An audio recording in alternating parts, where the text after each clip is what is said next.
Theater here in downtown Los Angeles. Brought to you by Shawn Porter Promotions. Live from Los Angeles, it's time for the main event of the evening. Am I on? Y'all got me? What's up, everybody? Welcome to the PorterWay podcast, our first official live episode in the theater in front of fans. That's pretty cool. Our 100th episode of the PorterWay podcast. That's really cool. I will get to Mark Chinook in a little bit, but the long story short is coming here for something else led us to coming here for this tonight. So tonight is our 100th episode, and I really just wanted to make it as big as possible and celebrate it with, obviously, our fans, the ones that are closest to us, and for us specifically, ourselves. So I don't think I've even done this since the very first episode, but I want to just really quickly introduce the cast and how this podcast started, and then we'll kind of get into everything else. We got a couple of guests here with us tonight, and he's on stage. Because he don't listen. If you don't know Carson, one thing you should know, if anything, is that he don't give a damn, and he does what he wants to do, and he has his own mind, and nobody can change anything that he has going on. No one can disrupt that, not even myself, and I consider myself to be pretty convincing in every way, shape, or form. But he's on stage, and I said, hey, well, you're the first one to go on anyway, so I'll give you the long story short about Carson. I've known Carson since maybe 2006, 2007, and we have not really been rocking that long. Yeah. But because of my best friend being his cousin, we've always been together. And the long story short, he attended the Ohio School of Broadcasting in Cleveland once upon a time ago. Yeah. And of course, if you don't know that, I actually did a tour at that school when I got out of high school, and this was well before I'd even turned pro in boxing. My goal was to be doing exactly what I'm doing now at some capacity. Of course, this is way bigger than I could have ever imagined, but the fact that he had went to a school that I wanted to go to gave me a little bit more respect for him in terms of him as a young man. And then he had started doing his broadcasting and stuff like that, and he moves out here to Vegas, and he's doing some broadcasting out here, and he invited me to one of his shows one day, and I did the show with him. And I never told him this, but I have told you once before that, hey, we're going to work together someday. But I remember being there in the studio that day, and give me a year, 2000?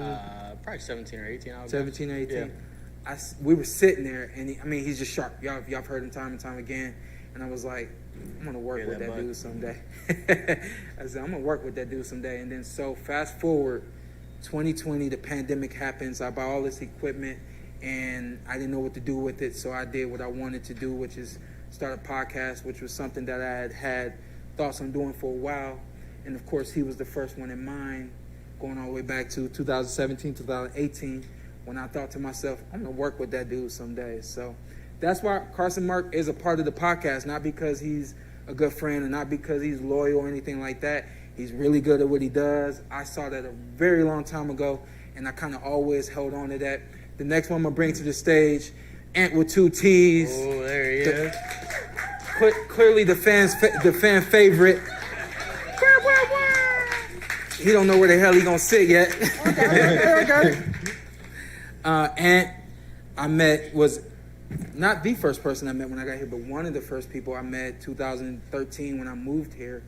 And right off the jump, right off the rip, again, if you know Ant, you know that he's a talker. You know that he will befriend anybody, and if y'all know Ant, y'all know he knows everybody in Las Vegas. And you want to tell him how? Nah.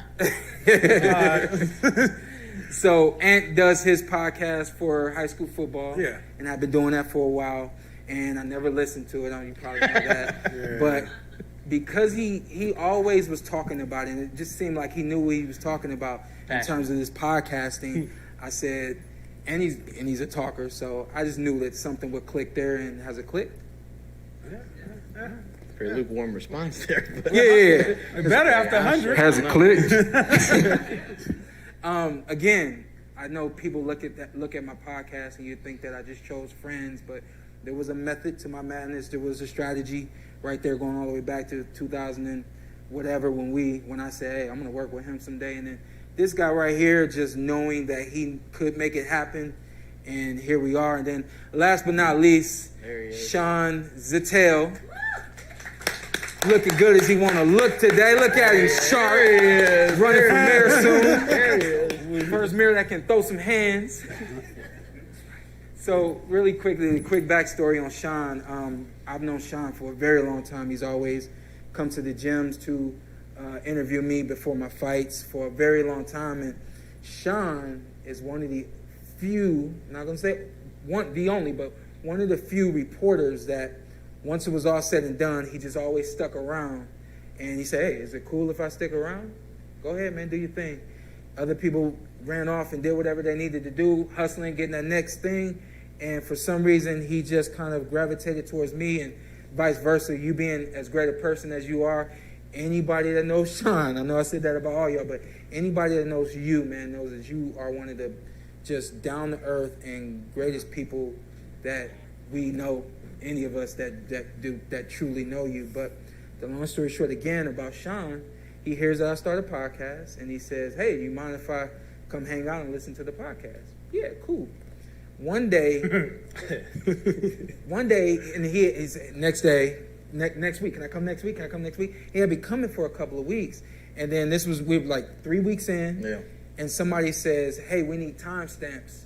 And I thought, no, it was, let me not to step on your toes. It was actually before that, so we would be talking about something, and again, Ant and I are newish to boxing, and so we'd be like, yeah, and you'd kind of, because Zittel was watching. So he would be like, he would say something off camera and off mic, and he'd be like, yeah, and we're like, oh yeah, it was that, and we're like, yeah, dude, just get a mic. Eventually, I was just like, yo, grab a mic just to get on, you know. And then one day, and so it kind of started like that, but he wasn't official, at least not in my mind. And not that I was going to like hold him back or nothing like that, but one day, I'll never forget this, we needed timestamps.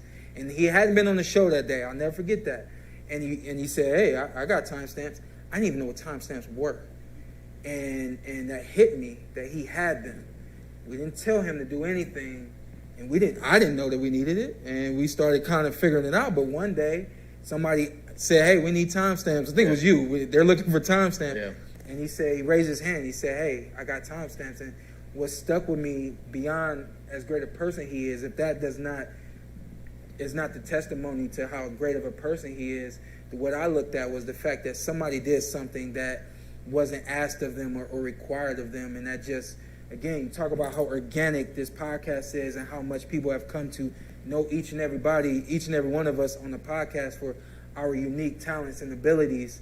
His unique talent and ability goes beyond being able to recall a fight from 1995, and it just goes that much further into how genuine, good, and nice of a person you are. So Nigel Benn, Chris Eubank. That's the one fight of the year, 1995. This guy. Yeah. In case you want to know what one fight of the year, 1995. So you're just gonna show off. And the juniors are coming up. He just talking. He had to establish himself in the live environment. Now, so this is the PorterWay podcast. You got your custom shoes on, I just realized. Yeah. Sean got the custom shoes. I told you I would figure it out.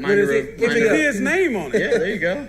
Minder Rivera. Nathaniel, I believe. Yeah, Minder Rivera at gmail.com. There you go. And you can also follow him, Minder Rivera, on IG. I told you I figured out a time to wear these. Shout out to our guy James Monday. We support our fans. He got the beats. Shouting everybody out. Hell yeah, okay. We're gonna shout out. No, I'm just messing. We're gonna shout. Who's that? Who made that? That's Snake. Come on, listen. It's not even Snake. Oh, it's not. You've been touching Shawn the last couple weeks. I have been touching him a lot. We're going to get right into the show because our very special guest, my guy, he's got a flight tonight, so we want to get him on and get him off. We want to try to get as much time as we can with him. Yep. I'm telling y'all right up front, it's Terence Crawford, if y'all didn't know. 38-0, champion in 3 different divisions. Knocked out every welterweight he's faced. Hey, come on, man. And I already knew this. But he's a champion in life, and I asked him this weekend, hey, man, you ever thought about telling your story? I'm going to let him do all that. We're just going to have fun with him today, but let's bring Terence on right quick. Come on, bud. Hey, get your seat, man. Okay. You can sit there. You can sit here. You can sit here. Join us. Good seat. Hey, listen. So we had quite the weekend. Yeah. And I just want to thank you again. I know I've said this multiple times, but I'm appreciative of the life that I get to live, man, and I'm appreciative of the people that I get to touch. You've been in Africa. I just learned that. I'm like, dang, I went to North Africa one time. You've been there multiple times to Africa, right? And it's all because of boxing.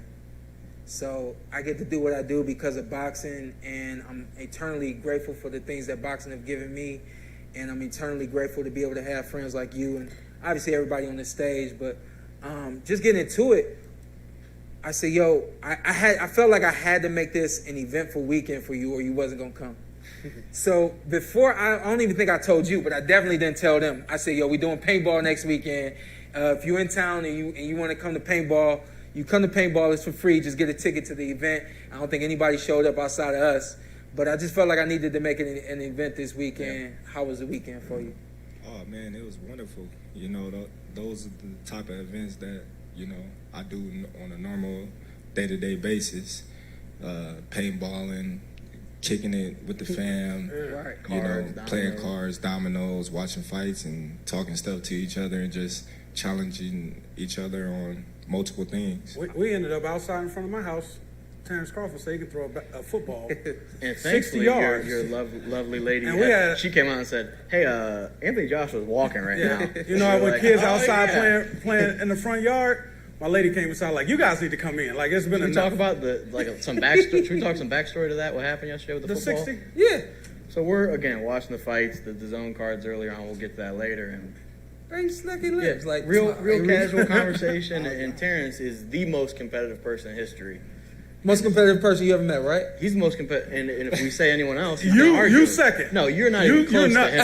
I'm not even close to him. Yeah. That's crazy. So we're sitting there just kind of, you know, shooting the shit. And he said, yeah, I can throw a football 60 yards. How do we even get on that? We were talking about football. And and I was like, I said, hey, man, I'm sure you can throw it far. You're a great athlete. I wasn't going for that. No, I can throw it 60 yards. For that. And our guy, Hariko Live, he got a football from a neighbor. And Terrence said, let's go outside right now. We went in the street, a whole bunch of them. Shane Mosley Jr. is there. Sean NFL King, quarterback. I don't know if you made it yet. Yeah. Oh, he's walking in right now. NFL quarterback. The NFC title. And so then, and he said, I'll throw a 60. He threw it really far. It wasn't 60 yards, but really far. He's lying. It took you 30 minutes. The method of measurement was feet. Do we have the video of him throwing the football? It don't matter how long it took me. Okay. I got to the 60. That is all that matters. He can throw the ball really far. They only had 2 attempts. And he's a great athlete. The old quarterback challenge, they only had 2 attempts. Yeah, he had. What I'm saying is he didn't loosen up so long. You know what I mean? So I had to warm up. Threw it really far. It just didn't happen to be 60. In my opinion, I could be wrong. I've been wrong before many times. But a lot. Ask my man Sean. Oh, come on, boo! And what you didn't see was Terrence handed Shawn King $100 when he walked in and said, if you don't mind co-signing. And y'all kept moving it. Yeah, but he got a great arm. Yeah. Played paintball, was doing out there. Held it down, using my kitchen table. What was that? My kitchen table holding it down in space. Hold on, we got paintball footage, right? Paintball clips? I just want y'all to see the PorterWay, man. That's how we do it. It ain't nothing but fun, like he said, man. Just nothing but fun. Cool and kind of leapfrog one another. Look at him work. Look at him work. Look at him work. Look at him work. You see that positioning? There's a little slip. Get up! Get up! And this guy was some kind of federal agent, I think. He slid up. This dude's a sniper, bro. But don't worry about it. I killed you. You did. We went out there, man. You know what I mean? I told everybody jump on my back. I was gonna carry them. You know what I mean? But they was too heavy. So I said, man, some of y'all got to get off and run left. Some of y'all got to run right. Some of y'all got to go straight. You know what I mean? So I went to the right. They went to the left. And we just killed all of them in the score. Oh, there I am. Look at that. I was moving. My back hurts a little bit from having to carry Bud through these games. I'm out of shape with my gun self. Get wet up out here. Man, got hit in the arm, in the hand, the fingers. Called myself out behind a little blown up bunker, and they just keep hitting it. They kept hitting it, and it was like PTSD. I couldn't move. That's retired. Sean was breathing heavy. Hey, Hafey, real quick. Come on up here, real quick. There's a guy that makes I got. Is he prepared to come up here? I have to introduce Ryan Hafey. There he is. He's the man behind all Buffett this. stand on the podcast. Big fan. And I tell you, thank you all the time for everything that you've done for the podcast. We've known each other since 2015. Yeah, that's about right. When PBC kicked off is when Ryan and I met. When I decided I wanted to do the podcast, I had all this equipment. I called this guy. I had no clue. I don't know anything about a podcast at all, but somebody told me to call him. There's other people that I know, but some told me to call him, and I called him, and he said, "Oh, you know what? Actually, I've been running a podcast myself for the last couple of months." I said, "Well, perfect. Come on over." You know, he came on over, and he set everything up, and shout out to DDA as well, who does our producing on the road. But this guy is kind of the force behind everything. He keeps us moving. We do some really good stuff, and then he makes it really great. So I just wanted to give him a second for y'all to see that it's not just us. And it ain't just me. It's the manpower behind all this. Shout out to Kid Hyphen running social media. Shout out to Kid Hyphen as well. But the manpower behind all this, man, is really real. I think that's enough, Hafey. Appreciate it. It's also the buffest guy on the podcast. Yeah, he in tip-top shape. Hey, I hit him up and he was working out. It made me course. feel like I needed to go work out. And then you were like, never mind, I'm not. Well, what happened? What y'all was playing? Spades at my house or something? Man, we was playing spades, dominoes. We ran it. You and Sean teamed up, was holding it down, right? Egyptian Ratch Group? Yeah, we ran it. Yeah. Well, y'all ran Sean King out of the kitchen. He don't want to talk about that. Yeah, he definitely don't want to talk about that because spades, dominoes. Whew, You was on a run last night, huh? Yeah. Was I? Oh, okay. Oh. Man, listen, my partner had things to do. You know what I mean? My partner had things to do. All I know is all we did was win. Hey, let me say this real quick, because I might probably be on record for saying this, but I've always said that Bud is one of the few guys in boxing that I could cool out with outside of a boxing match.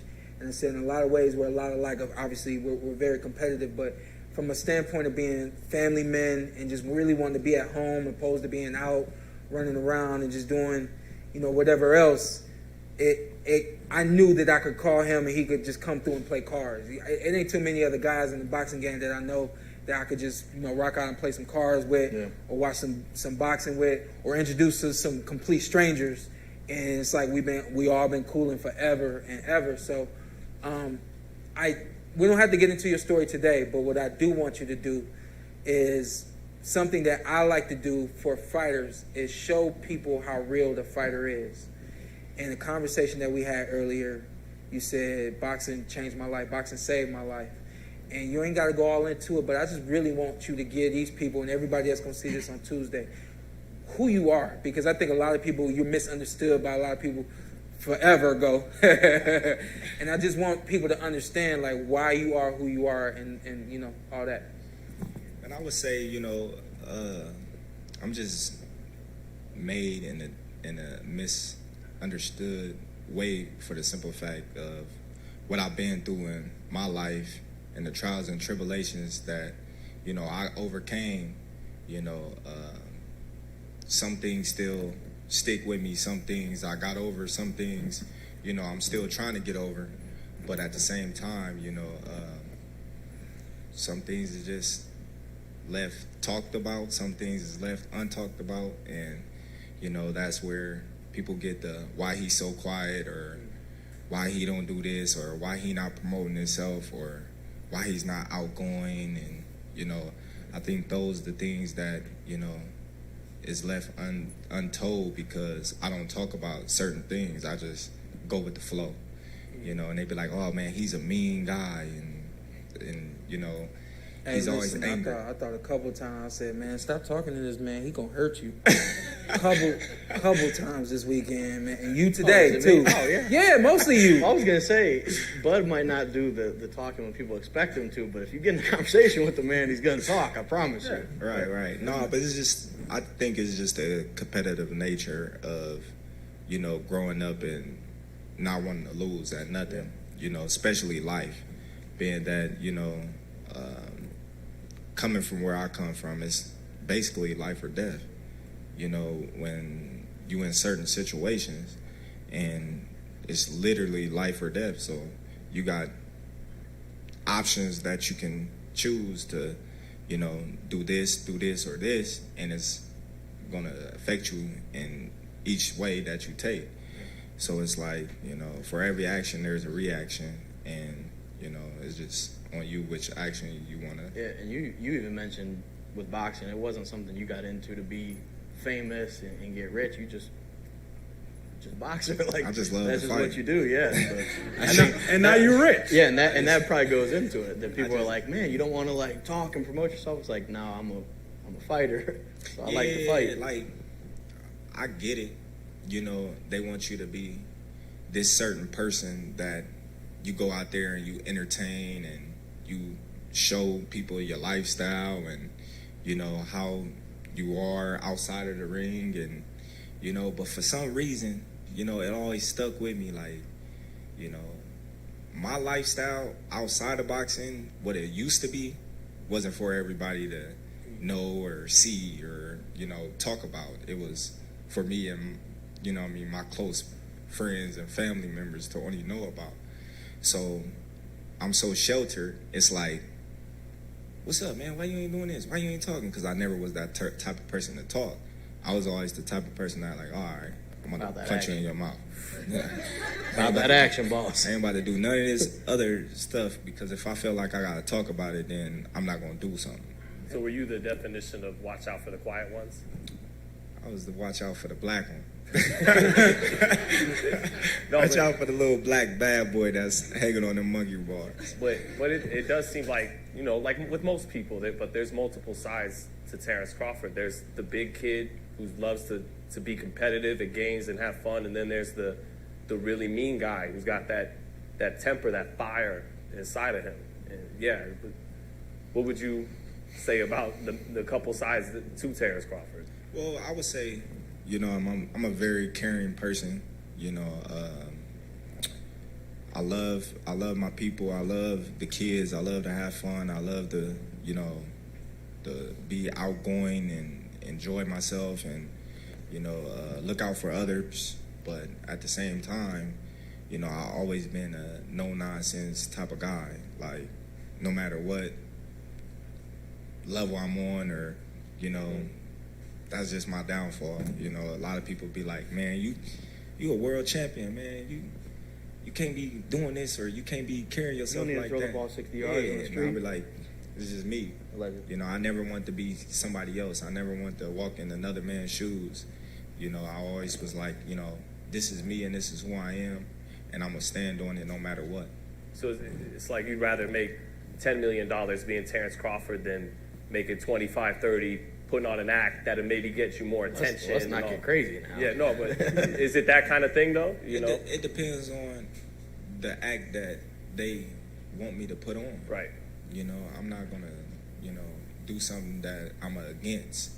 You know, if I don't feel like it's right for me, then I'm not going to do it, you know, because, you know, I was always taught all money ain't good money, you know. So, you know, I would just be myself, and then, you know, everything else will work out on its own. And, you know, we was in my kitchen last night talking real estate, those things. You know, and I'll tell Shawne like that. At the end of the day, I feel like I'm the foundation for my family to start something different that I'm going to change my life forever. You, the foundation, you're doing stuff for your family that you're not talking about. You told me a little game last night. You literally, from Terence Crawford on, the Crawford family will be changed forever. How important was that when you started boxing? Well, it's very important. You know, I always, like me and Sean, we was in the car, we was just chopping it up. And, you know, I always told him, like, I always look at, you know, the generations before me, you know, and to see where they went wrong at.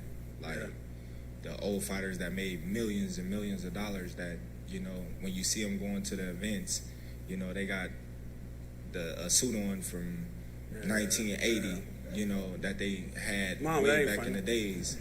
And you're just like, dang, man, it's sad to see all these great fighters that put their life on the line, you know, that been in all these wars and gave they life, heart, and soul to the sport of boxing, that didn't give them nothing in return, you know. So my thing was, you know, I, you know, was blessed enough to encounter people that was business smart and that, you know, believed in me and, you know, took me by the arm and said, hey, listen, do this with your money, invest in this, try to invest in this, learn this. And, you know, I took heed of that and just did what they said. And, you know, now, you know, I really, you know, is on a different stage in my life because of that. But if I wasn't, you know, around those type of people, you know, then I wouldn't be in a situation that I am now, because I'll still be around the same people that I grew up with back in the days that's doing the same thing that we was doing 15 years old that we doing at 34. So it's just like, you know, I separated myself from all my friends that I used to grow up with and that I was kicking it with, that I was hanging out with, you know, years ago. And God just keep blessing me. And it's just like, you know, that's a testament to where, you know, they say, you know, you are the company that you keep, you know. So if you're around positive people that got something going for themselves, that's doing things, you know, to grow, then you'll grow as well, because you got no choice. You don't want to be sitting around somebody, you know, while they doing big things and you sitting there like, hey, can I get a handout? Yeah. So, you know, that was one of the things that I've done. And I told Shawne, I said, hey, Shawne, you know, you got any real estate? I said, man, you need to own some property. And then he was just like, yeah, I got a couple of houses. I said, man, get more. Get more if you can, because God ain't making no more land. Yeah. Well, this guy plays Monopoly. He's better stack up some That's houses. the Tony Soprano quote. Yeah, for sure. And so we went to the... You watch The Sopranos? Nah, not at all. He got it from, he probably heard it from someone. That's a Nebraska quote. No, that's from Sopranos, but no. That's an Omaha quote.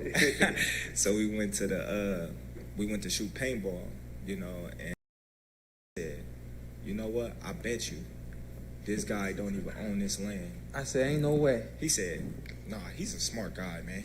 I bet you he own this. I said, I bet you he don't. I said, whoever owned this land, rent it out to him, because that's an easy check. So we went in there. I said, hey, how you doing, sir? I said, you the owner? He was like, yeah. I said, you own this land? He said, no, I wish. I looked at Shawne. He said, I told you. You know what I mean? So he paid, you know what I mean, a significant amount to build that, you know, paintball field on a property else's land that they ain't got to do nothing but collect the check every month. And I was telling them, you know, it's all different type of real estate opportunities that you can do to build generational wealth. Bud, you said we were talking about the possibilities of once upon a time him fighting Adrien Broner. The cam, man. Remember we were talking about, we said, you said that you thought that y'all were on a collision course at one point in time. Well, I wanted to see it at 140 back in the day. Yeah. You wanted to see that fight? I've been rooting so hard against Bush. Back around the time Maidana, I wanted to see that fight. Hell of a build-up. AB and They Terence. both talk that talk. Yeah. I had Terence winning, but I wanted to see it. No, it was crazy, though, because when I was at 135, you know what I mean, we all would say, you know what I mean, you and Broner. Yeah. So we both was training in Colorado Springs, and, you know what I mean, I always have this stigma of me, like, man, he coming here talking all that crazy shit to me, it's going to be a different story. I think at the time he grabbed somebody by the neck in the weigh-ins, and you know what I mean, it was like... I don't remember who that was, but I do remember that. Was it Gavin Reese? No. It wasn't DeMarco. No. You was preparing to get choked? Little. Huh? You was ready to get choked? He was ready to stop somebody from choking. So I was like, man, that could never be me. Yeah. You know, so we in the training camp, you know, getting ready for one of my fights, and here come Broner, you know, Rashid Warren, Hank Lundy. They got Jamel came in there. It was a lot of them. You know, I'm hitting the bag, and you know they got their little entourage. And I'm looking, we all just like, oh shit, here about to go. So I'm like, you know what I mean, I'm like hitting the bag, but I ain't hitting it hard. You know, and I'm looking, and then he come over there, he be like, "What's up, champ? Hard work, keep working." I was like, all right, like man. Broner kind of different, like in person. Different like, in the gym. You know what I mean? Like different in the gym. Yeah, like you know what I mean. He grows on you. Yeah, he was. You know what I mean? Talking to everybody, like cool. You know what I mean? We even played basketball together and everything. And I'm just like, where's this guy that I be seeing like in the cameras and stuff like. Well, back to that, putting on an act to draw more attention Yeah. sometimes, right? I mean, well, not saying that's, but maybe he was doing a little bit of that. Yeah, to get, yeah, definitely. You know, definitely. A lot of that. right, what, right. I don't know. You fought it. You guys can say it, not me. You know.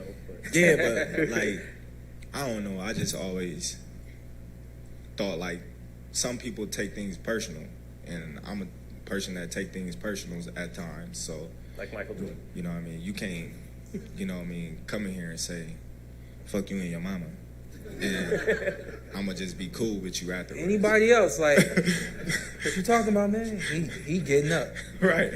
I just can't be cool with you, you know what I mean, afterwards. Like, oh, hey, cool. How did you land on that? Huh? How did you land on that direction to take the conversation, by the way?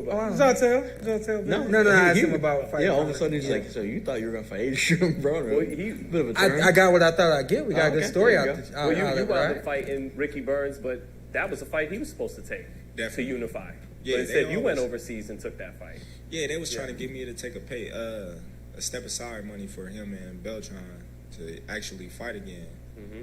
And I was just like, nah, this is my time. Like, man, I didn't wait it long enough. You know, win, lose, or draw. You know, I mean, I'm going over there and I'm giving my all. So, Hey, but what's the goal for you retire?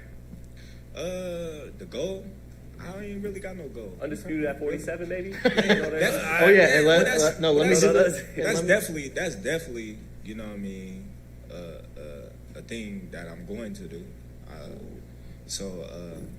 I wouldn't. I like what you just did right there. A goal. Yeah. Like, Well, and let me just do the disclaimer. There's no update. So everyone that's watching is gonna say, "Yo, man, you got Diaz butt about the contract, man. What percentage is he getting?" There's no update. But he's not ducking. He's not Well, ducking. yeah, I mean, it is what it is. Yeah, People that's it. people don't know that about the fighters. We do interviews, and sometimes, like I asked him today, hey, what do you not want us to ask you about? We have the things that we can talk about, the things that we can't talk about, Yeah. you know? So I know better than to Yeah, yeah. even have him on here, and everybody's expecting this big news to come out on this podcast. That ain't going to It happen. would have been pretty cool for him to do that. Oh, 100.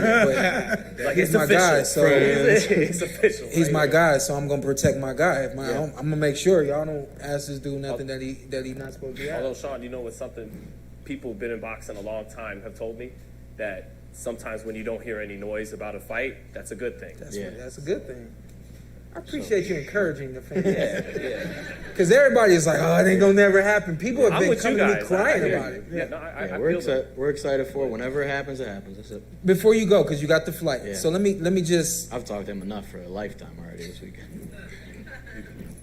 They became best friends. This fight specifically, because for me, there were a few fights that I just had to have. Is this a fight you just got to have? Nah, not really. I wouldn't say I gotta have it because, you know, realistically, you know, I'm going to the Hall of Fame with or without him. You know what I mean?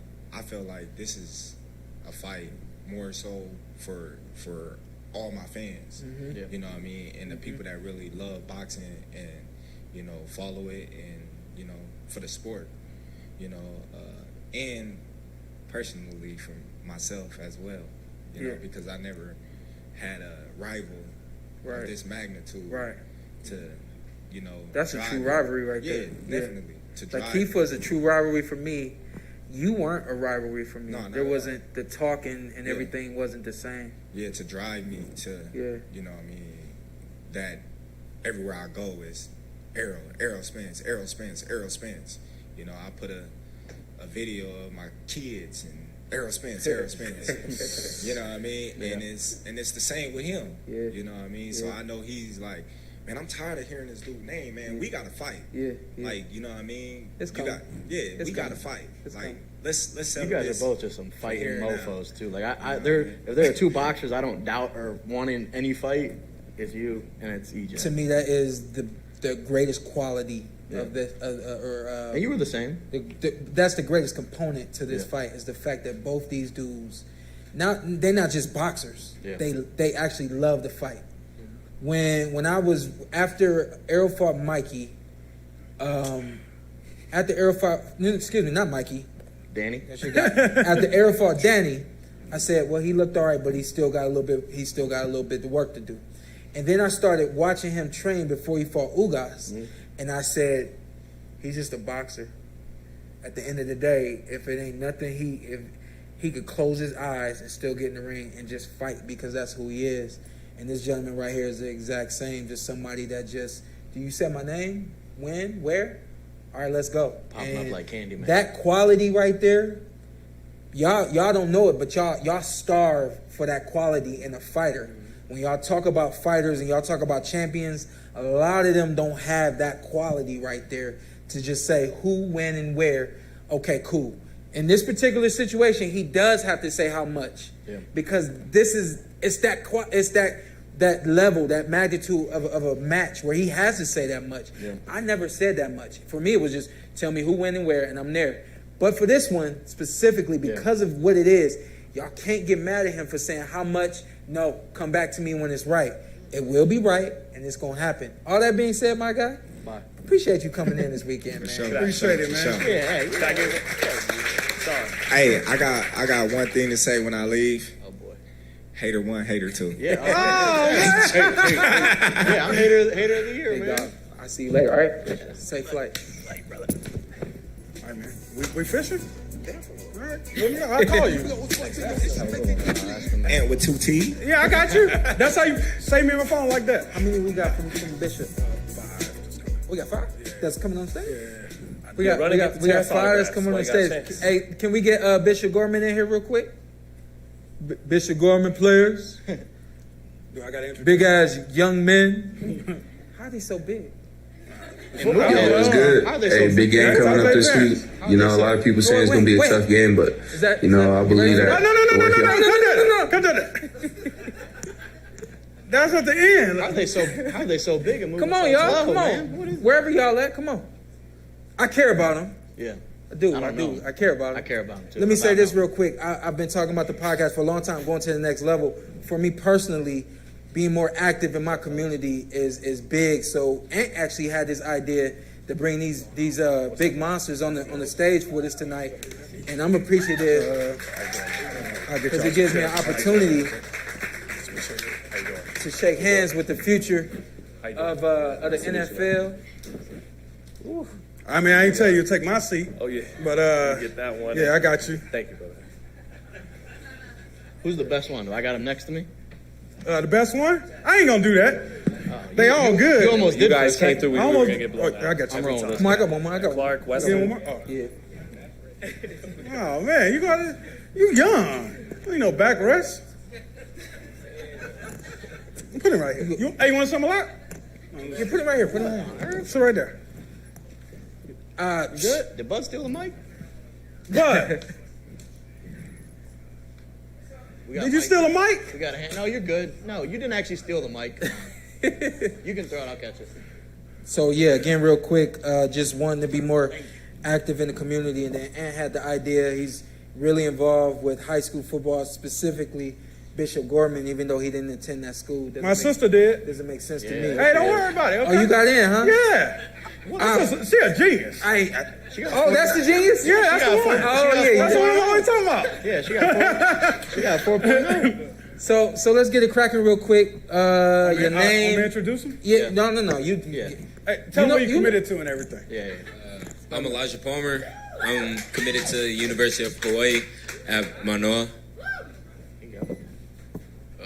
I'm Jeremiah Hughes, and I'm committed to LSU. Okay. Everybody seniors? Yep, they all seniors. Everybody seniors. My name is Zachariah Branch, and I'm committed to USC. My name's Playe Fao. I'm committed to Boston College. I still don't know his name. He told me like 3 times over. EA. I can't understand It's him. EA. EA? Yeah, we call him EA. Like EA Sports. He's in the game. Yeah. All right, we good. We got it. His name EA and y'all.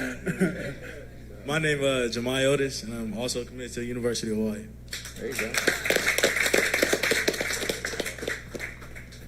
I got you. Go ahead, man. So, I always try to show love to the community, give back to the kids. I always say I help the kids because somebody helped me.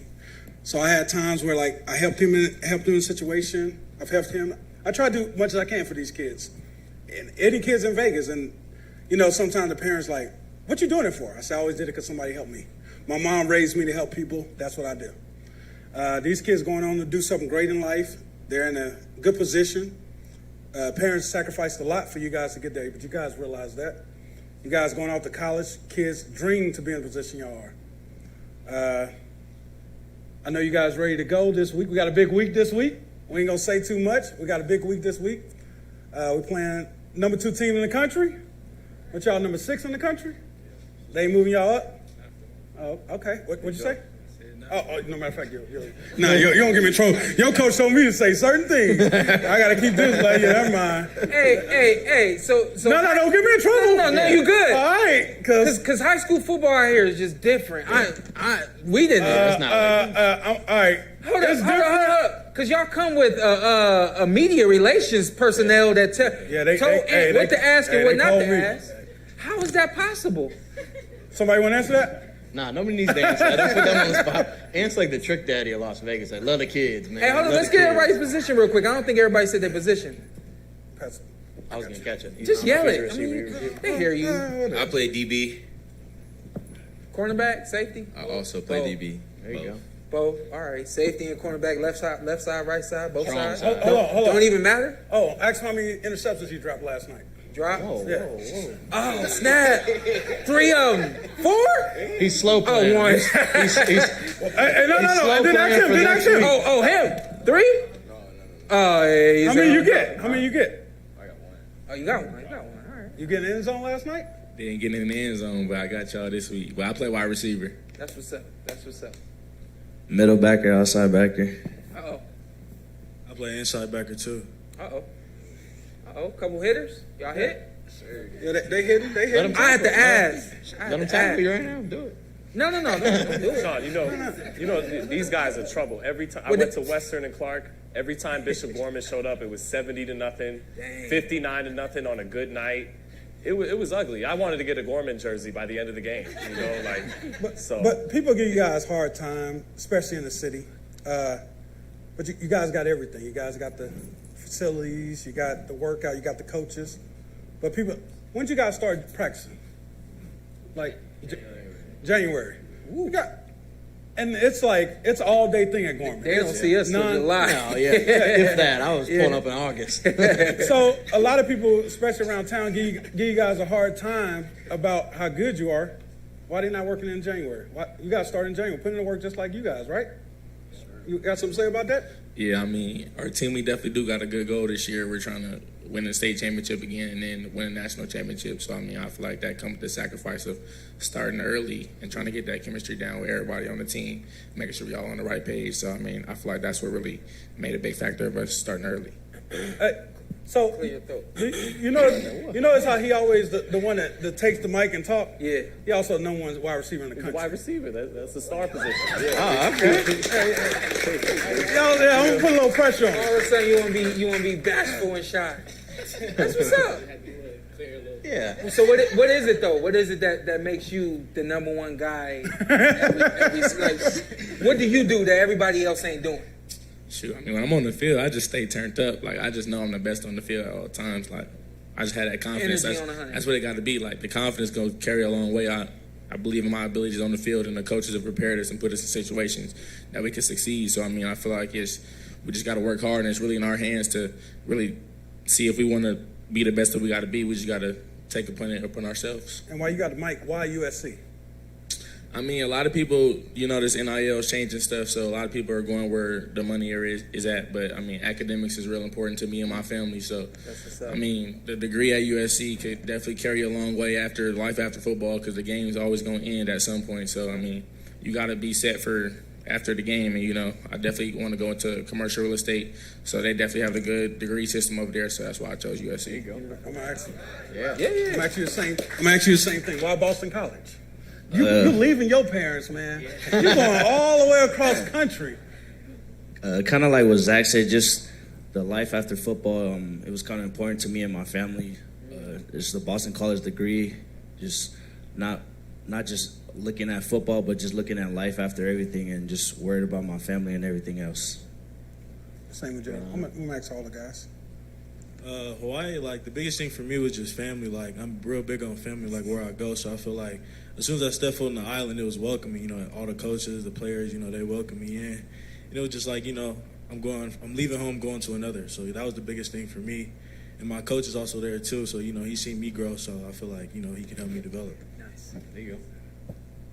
Hey, you know, yours is special to me. You're going back to my home state. Yeah, LSU was just prestigious, you know, like they welcomed me in, you know, like as another kid, like they recruited in state a lot, but like they really came out to the West Coast and really took a chance on me. So I was like, yeah. And they were like the first big school to like really offer me, and I felt like I can really be like, go there and it's like show my talent. You trying to get that number 7 jersey at some point? Most definitely. You got to. Shout out to Honey Badger. Yeah. Pat Pete. I chose Hawaii because it's really a community out there, and not a lot of people know this about Hawaii, but it's really in between both sides of the coast, east and west. So what I want to go to is business, and I want to minor in psychology. So it's best for me to go out there and get into with both coasts to see what's around and really change that program. You good? You got any more questions? No, I'm good. I want to maximize this right quick while y'all on stage. We got 3-time Pro Bowler who looking at his phone right now. I'm sorry, I didn't give you a cue that you about to come on. Lights out. Shawne Merriman, can you come up here real quick for me, big dog? Hey, Shawn, can you do the dance? Yeah. All right. Look up the highlights if you need it. If you need to see it. Real quick, he's been in the NFL. Well, y'all trying to get to Been it. in Y'all trying to get to. Madden. And I know it's probably spur of the moment and all that kind of stuff, but something that my dad's taught me is something that I do now or have done for a very long time. Whenever I'm close to greatness, I try to get as close to greatness as I can, and I try to just soak up whatever information that they have, whatever they can give me. I'm trying to soak it up. I was in a meeting for 3 hours the other night with somebody I considered to be great, and I didn't look at my phone. The sun went down, and I didn't give a damn. I was just soaking it all up. And I was like, well, whenever he says it's time to go, it's time to go. But until that time, let's keep telling these stories so I can learn some things, you know what I mean? So if it's any stories, any questions, anything you want to know about the NFL, this man did it at the highest level, and he can give y'all whatever y'all want right now that can help y'all, hopefully on the field, not just next week, this prepare for week. College. Prepare for college and further on. Yeah, I think one of the biggest things for me is, and somebody who was important in my life, was Ray Lewis. I convinced his younger brother. I went to the University of Maryland, and I convinced his younger brother, Keon Lattimore, to come to Maryland and play running back there. And so I was under like Ray's wing as a 18-year-old kid. And the same thing, I just hit him with as many. I'm sure he got tired as hell of me just asking him questions all the time. But he really took me under his wing. He didn't have to, and that was kind of the thing, because Ray Lewis is, in my opinion, he's the best. Yeah, he's pretty damn good. He's the best linebacker ever, inside linebacker to ever play the game, and so he didn't have to do that. I mean, it wasn't guaranteed that I was going to the NFL. He didn't know that I was going to be 12th pick overall in the draft. He did it, and he did it for so many people. And then what happened was, as Shawn just said, is what I started doing is I started doing the same thing for the players when I got older. Whether I knew they were going to be a top talent or a first-round draft pick, fifth-round draft pick, or whether they were getting drafted at all. The other day, 2 weeks ago, the Chargers asked me to come out and coach the outside linebackers. Not so much Khalil Mack and Joey Bosa, because those guys, probably one day future Hall of Famers, but they had a bunch of young guys that needed some help. So the Chargers had me to come out there and coach them, and just to pass on that knowledge, because somebody did it for me and they didn't have to. So, as Shawn said, whenever you get around, the biggest thing to help me, and I was asking a lot of questions, so whenever you get around somebody that's already did what you're trying to do and get to that level, hit them with as many questions as you possibly can until you annoy the hell out of them. I have silly questions until I can figure out a real question. No, I'm real talk. Like I ask somebody something about their haircut. Just to give me enough time. Yeah. Don't leave me yet. Give me enough time until I can get to the next question. Well, for me, it was like breaking the ice, right? Like, because I'm wondering what you put in your hair. Is that sports waves? How do you get past the left tackle? Right. No, look, at the end of the day, you want to get as much information as possible, because you don't know, you can never take enough advantage of that, because you don't know. I didn't know if Ray Lewis was going to be a one-time thing, how many games he's going to come to. So while I had him for those couple hours, I was hitting him. Before you know it, I was I was at the games, and I was, was going to this hotel the night before games. And they had games in Baltimore. I was looking at his playbook. I mean, all this stuff. Got a chance to watch him in the off season. So, I had those opportunities to do that, and I just took advantage of it. Yeah. Y'all got anything for my linebacker man? questions? Lights Out. Yeah, y'all haven't watched Lights Out? Y'all young. Probably on YouTube. Yeah. you got some all-time highlights. My question is as your focus was getting to the NFL, as soon as you got there, what did the focus change to? What was that next point you was trying to get to? I'll catch it. Throw it. I got one. I'm good. I was just showing off I could catch. I play a little receiver in my day. Yeah, I think originally early on, but see, when I walked in the locker room, with LaDainian Tomlinson, Phillip Rivers, Antonio Gates, Lorenzo Neal, Jamal. These guys are Hall of Famers. And so my goal was to just kind of get their approval, get their respect. And I walked in with a nickname and this character Lights Out that people knew me from watching me in college. So I'm already coming there as somebody. So now they want to see what this rookie can do. And I remember that LT and a lot of the older guys, they wouldn't call me Lights Out. They would call me Rookie or 56. They would call me Rookie or 56. And I said, shit, I got to do something to something. And we were playing the Kansas City Chiefs, and I went and knocked out Priest Holmes. And so after that, it was the first time LT had kind of came over and shook my hand good hit, Lights Out. I was like, yes, I got to call me Lights Out. That's a collision right there. For me, it was just about, earning respect, especially when you're a first-round pick and you're coming in. The expectations are high. They want you to perform right away. You're not a quarterback where you get a chance to sit behind somebody for a couple of years and develop. You got to get in there and make plays right away. So, my first thing that I wanted to do was get in there and prove myself to all these Hall of Famers and all these old guys who's already did it a lot longer than I did. You spoke about your character and how you had a nickname. So how were you able to separate that character from yourself in your home life? Well, it was hard, man, especially young, right? And so when you come in, at the time I was the youngest drafted NFL player ever. I was 20 years old when I got drafted, and that stayed for the next couple of years. So I come from PG County, Maryland, Washington D.C. So having money wasn't even an option. I didn't even know what to do. So that was my first time, separating yourself from being this guy on the field for those 60 minutes or those 4 quarters, and then getting out in the community. And, showing your side of that, because we grew up, in hard times, and I was homeless a few times in my life. And so what I started doing is getting in the community, different homeless shelters in downtown San Diego, donating money, just letting people see that, I'm a real person away from this game. And what I did on Sundays was just my job. And so I think that's where you kind of really separate yourself, and people just grow more respect. It's so different now, because back in the day, man, you could just play football. They want you to play football, go home, and wake up, work out, play football, go home. It's now you guys are expected to be so much more, role models and good citizens in the community. Now working out during the off season, back in the day, man, probably right before I came in, guys used training camp to get in shape. There wasn't no off season programs. Working out, eating good, dieting, and all that stuff. It wasn't that. They use football to get in shape. So the first thing I would say, man, is for people to really know, understand who you are, is get in your community and give back, man, because you're going to have a different platform here soon where people really going to know who you are away from the game.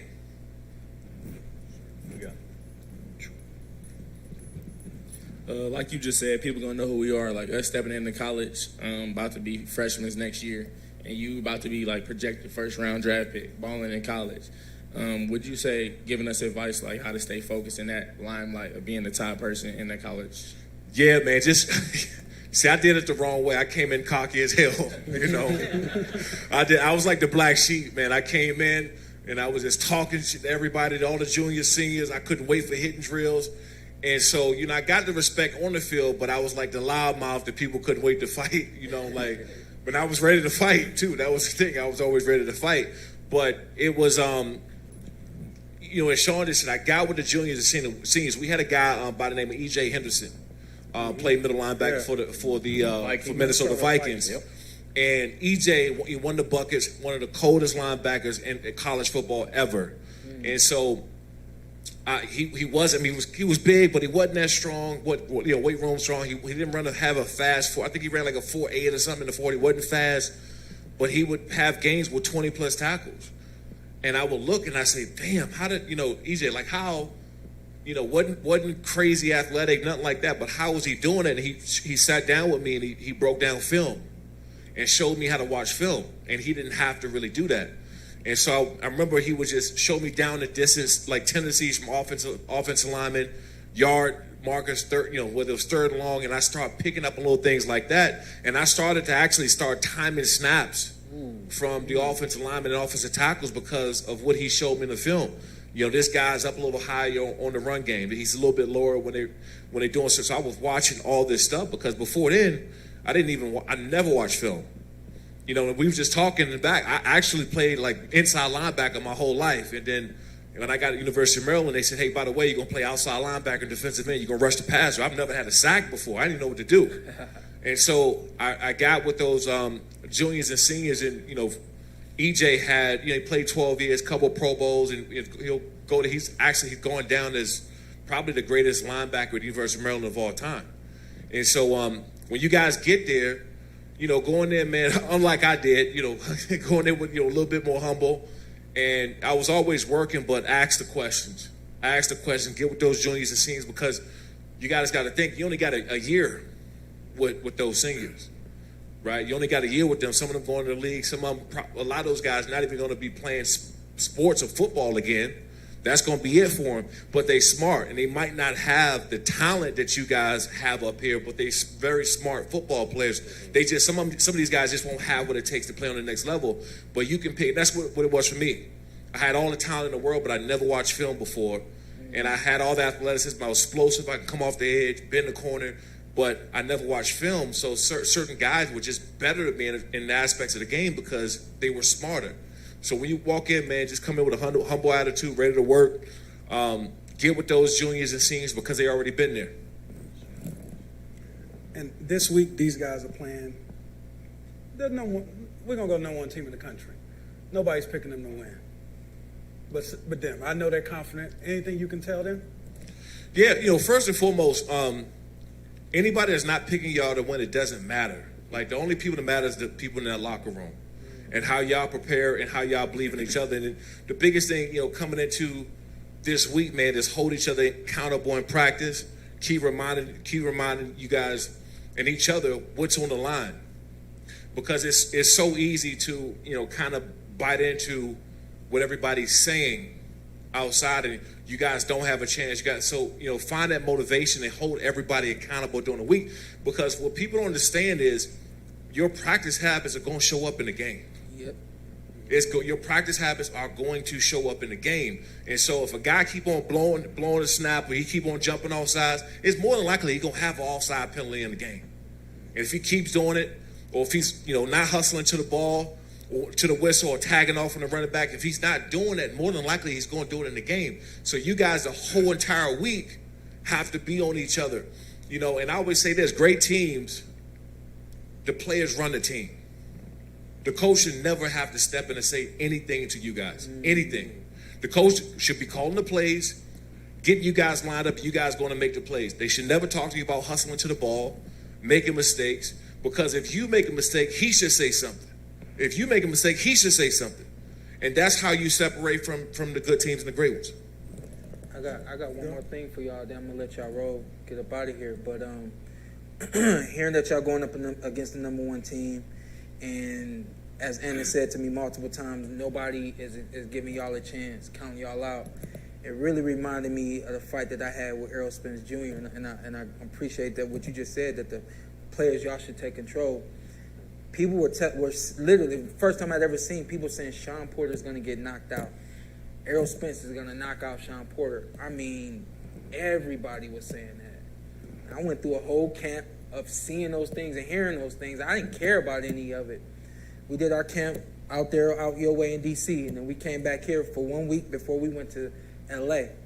And to your point about taking control, I had matured through the course of my boxing career, but I had matured to a very special point at this point in my career, and this is what I want to get to y'all. By the way, I love football. It's my favorite sport.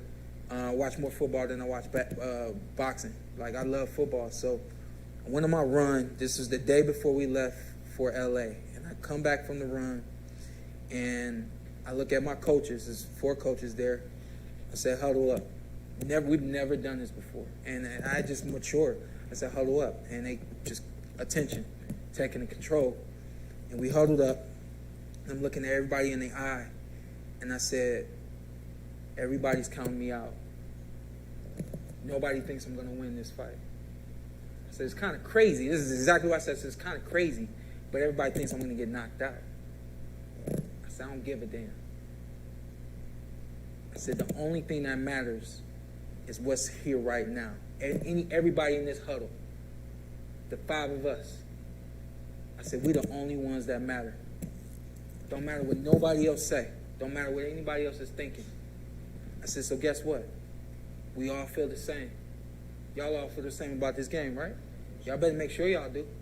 Because at that point in time, I knew my team. I knew we felt the same. I said, it don't even matter. I said, we all feel the same. We all got the same mindset.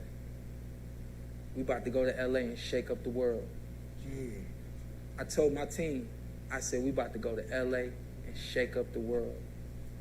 Now, we all know the other side of that is I did not win that fight. But I was talking to Rodrigo, Trevor. Coach Hudson. Coach Hud. And he said, I looked at him, I said, yo, is this game about inches, ain't it? He said, yeah, it's about inches. Whoever make the first mistake.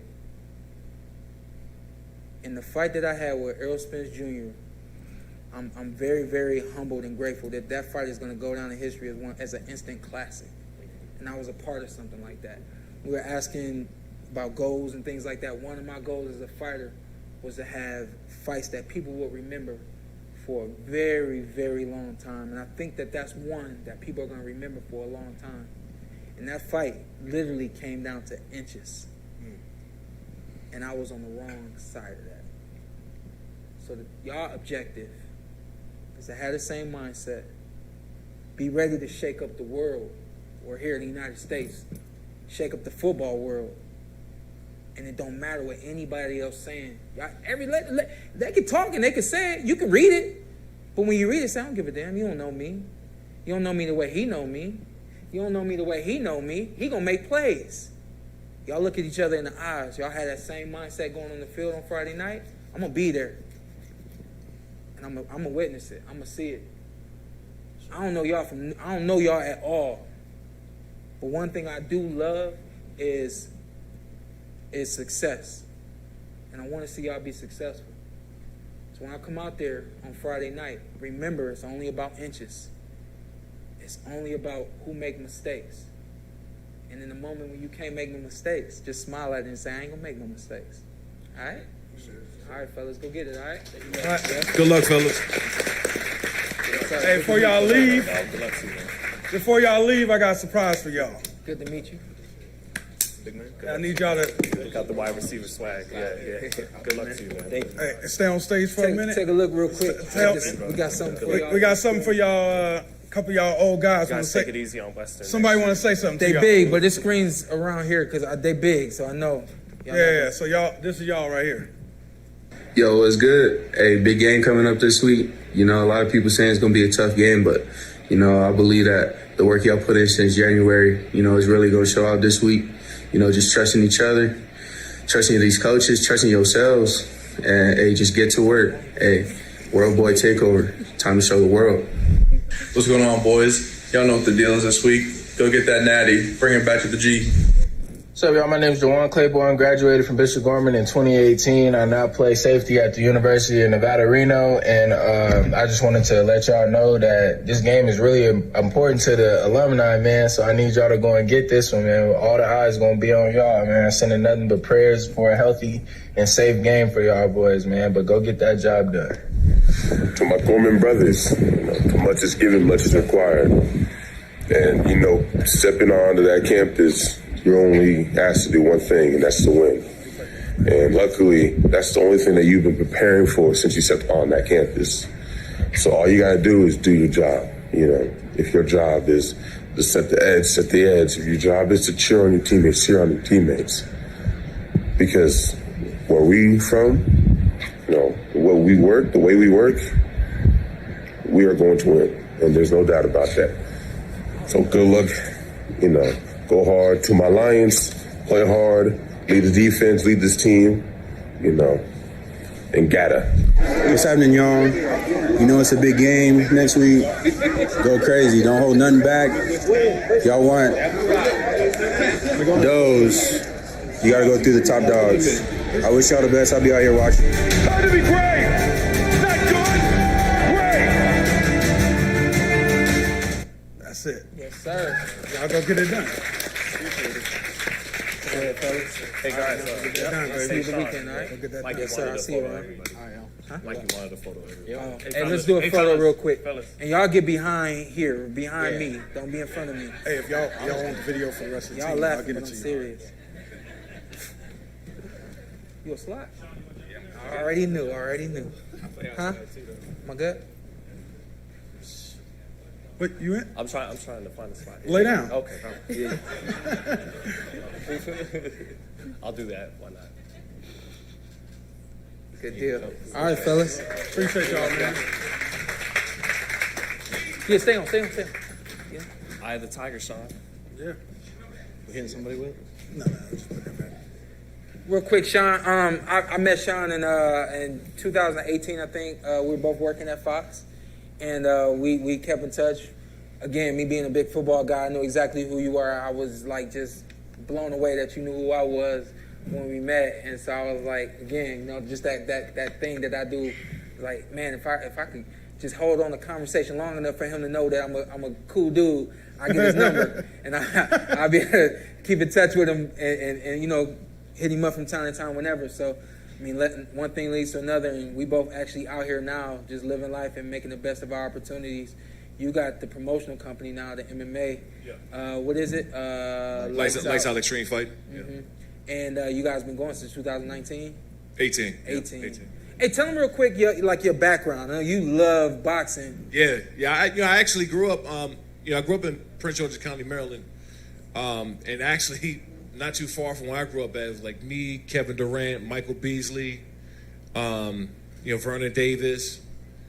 We had some of the top athletes, but what we did have around that time was a lot of boxers in that DMV area. A lot of boxers. So I grew up and I had boxers, professional boxers in my family. So I knew how to box. I learned how to box first before everything else because we had to. Like we had problems at the cookouts and like the gloves always told me that, man. I was like, what? Yeah, no, that's what it was. So and you weren't far from where Sugar Ray Leonard grew up, right? In Palmer Park. So when I was a kid, I used to go over there in Palmer Park and Sugar Ray Leonard's gym, and I didn't really know. I was street fighting at the time. Like I didn't really, like when you light skin coming from the hood, like they don't, you know what I mean? You almost got to fight. Fortunate for me, I was, I was like a kind of a star athlete, so everybody like left me alone. Like all the neighborhood hustlers and stuff like that always made sure I stayed out of trouble. Right. And so I grew up boxing, but I would see like Joppy come, like back then Joppy would come. Joppy would come around there. Sugar Ray would be around all the time. Riddick Bowe would come down. I mean, everybody would come down to the DC area. Sharbe Mitchell, maybe? Yes, yeah, that's right. He talking. I forgot you. Yep. And so I was always surrounded by boxers. And I said this: if I didn't play football, I would have been fighting. Man, when I met you, it seemed like you was just hanging on to. If somebody give me an opportunity, I'm gonna take it. Oh, fighting? Fighting wise, yeah. Yeah. No. When I met you, were you actually doing? Yeah. So what happened was, I retired in 2000. I retired in 2013, and at the time, I was already kind of boxing a little bit anyway, just sparring with, doing light sparring. Yeah. But I started to get into MMA training, like around 2000. You were like an MMA guy, not a boxer. I was an MMA guy. I was an MMA guy. So what happened was. Jay Glazer over at Fox Sports, the broadcaster, he said, man, I think MMA would really help you in football. And I said, how so? He said, well, you can get better with your hands. And since I was outside linebacker and defensive end, it would just help you out in football. I said, okay, cool. So he said, meet me at a gym the next day. He gave me an address. So I go to the address that he gave me, and I walk in, and Jay Glazer is to the right, and Randy Couture's on the left.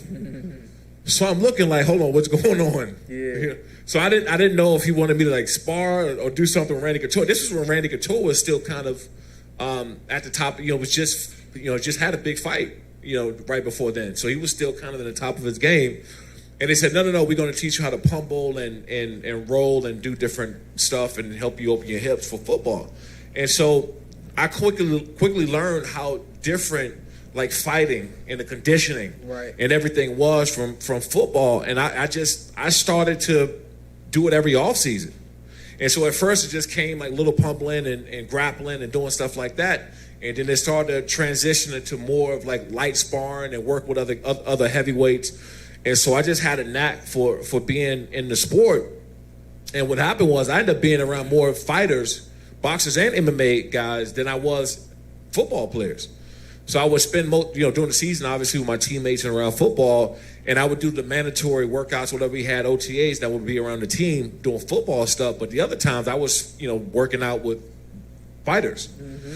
And what it did was I came out in 2006, that following year, and I won, led the league in sacks. Because my body and my hands, everything, I was very violent, right? My hands and what I was capable of doing. I didn't get tired. Fourth quarter, I was jumping around because I was so used to just like the sparring and conditioning for fighters was just a whole nother ball game that I never experienced. Yeah. And so yeah, man, I actually was gonna take a fight when I retired, but at the time they wasn't paying. Were you going to fight James Harrison, the other outside line? He was training with Jay Glazer too. That's Kent State's own. See, they I had a bare knuckle fight. Told me about that.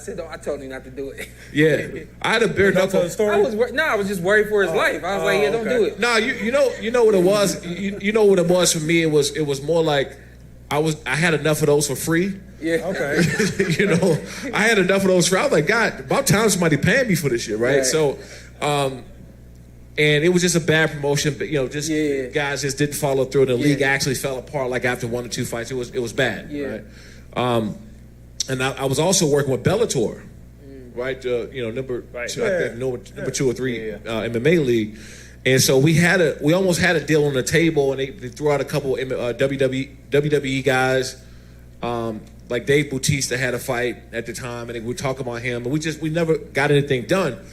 But what happened is that I found a local promotion, an MMA company in Burbank, California, and I was living in LA.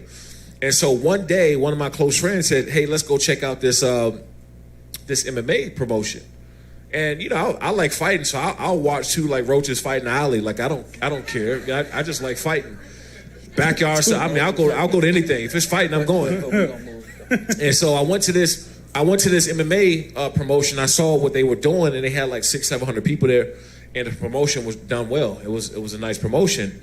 And I went again a month and a half later in Burbank, and the same thing, 600-700 people there. And I went to them and said, "Hey, I want to basically, acquire and buy the league out and rebrand it as Lights Out." And so at the time when I was at Fox Sports. And so, and by the way, this was, we met when he, I think, was auditioning for PBC, right? I didn't have to audition. Oh, okay. Just go with auditioning and roll from there. No. He said you was auditioning. Yeah.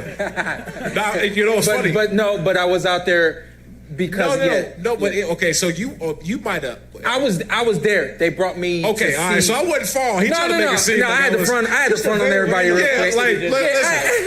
He tried to flex. He tried to flex real quick. Yeah, I had to front on everybody. No, he tried to let the league in sacks. But okay, so they did that day. They did have like Lennox Lewis. And everybody was there. Okay, everybody. It was a bunch of people auditioning. Yeah. And so that's when I met Shawn. But around the same time, the UFC had left for ESPN. Oh right, yep, that was right around the same time. Yeah. And so I was shooting a herd one day, and I'd already had a marketing deck about my new league that I was going to launch.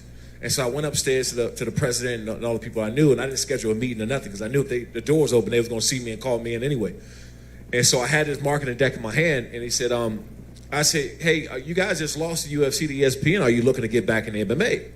And they said, yeah, we are actually looking at a couple of MMA companies. I slapped the marketing deck down on his desk. Funny you should say Like, so. yeah, I was like, by the way, I just so happen to have this shit in my hand, right? Cut the lights off. And then they said, okay, cool, I'll look at it. And so I remember going back downstairs in the parking garage, and they called me before I got in the car. They already called me to come back upstairs. And they said, how soon can you guys have a fight? And I said, about a month and a half, 6 to 8 weeks. They said, really that soon? I said, yeah. We wasn't even ready to go yet. We didn't have shit together, to be honest. I just had this marketing deck, and we had a league that was already there that was in the process of getting rebranded. So they sent me over to the FS1 guys, and they sent me over to the regional. So we started out in Fox Sports West and Prime Ticket. And then my in-house production, everything was set. We was ready to go. And then we tied the Anaheim Ducks in our viewership the first time out. And so after that happened, that was game over. And so now we're at Fubo TV. There you go. Nice. There you go. That's where you got to pretty much get league passes to watch the NFL. Yeah. Same app. Yeah, same app. When I first started working at Fox, I'm seeing everybody out watching football and all these different types of things. And the thing that really resonated with me was that everybody's a fight fan. Everybody's a boxing fan. And so I kind of going back to the PorterWay podcast and this being our 100th episode, my main focus, and we also got the Patreon now, has been trying to get people to understand that while NBA is great, NFL is great, I love the NFL, MLB is great, so on and so forth, all those guys love this right here. Right.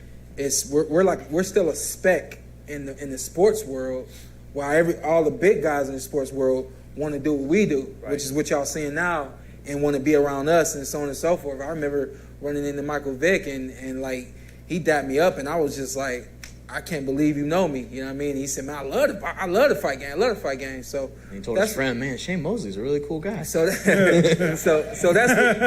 the whole purpose of this podcast, is just to expose boxing more to the world, and not just the boxing world. I know we got all of our fans, or majority of our fans are boxing fans, but we're about to expand and do some bigger and better things.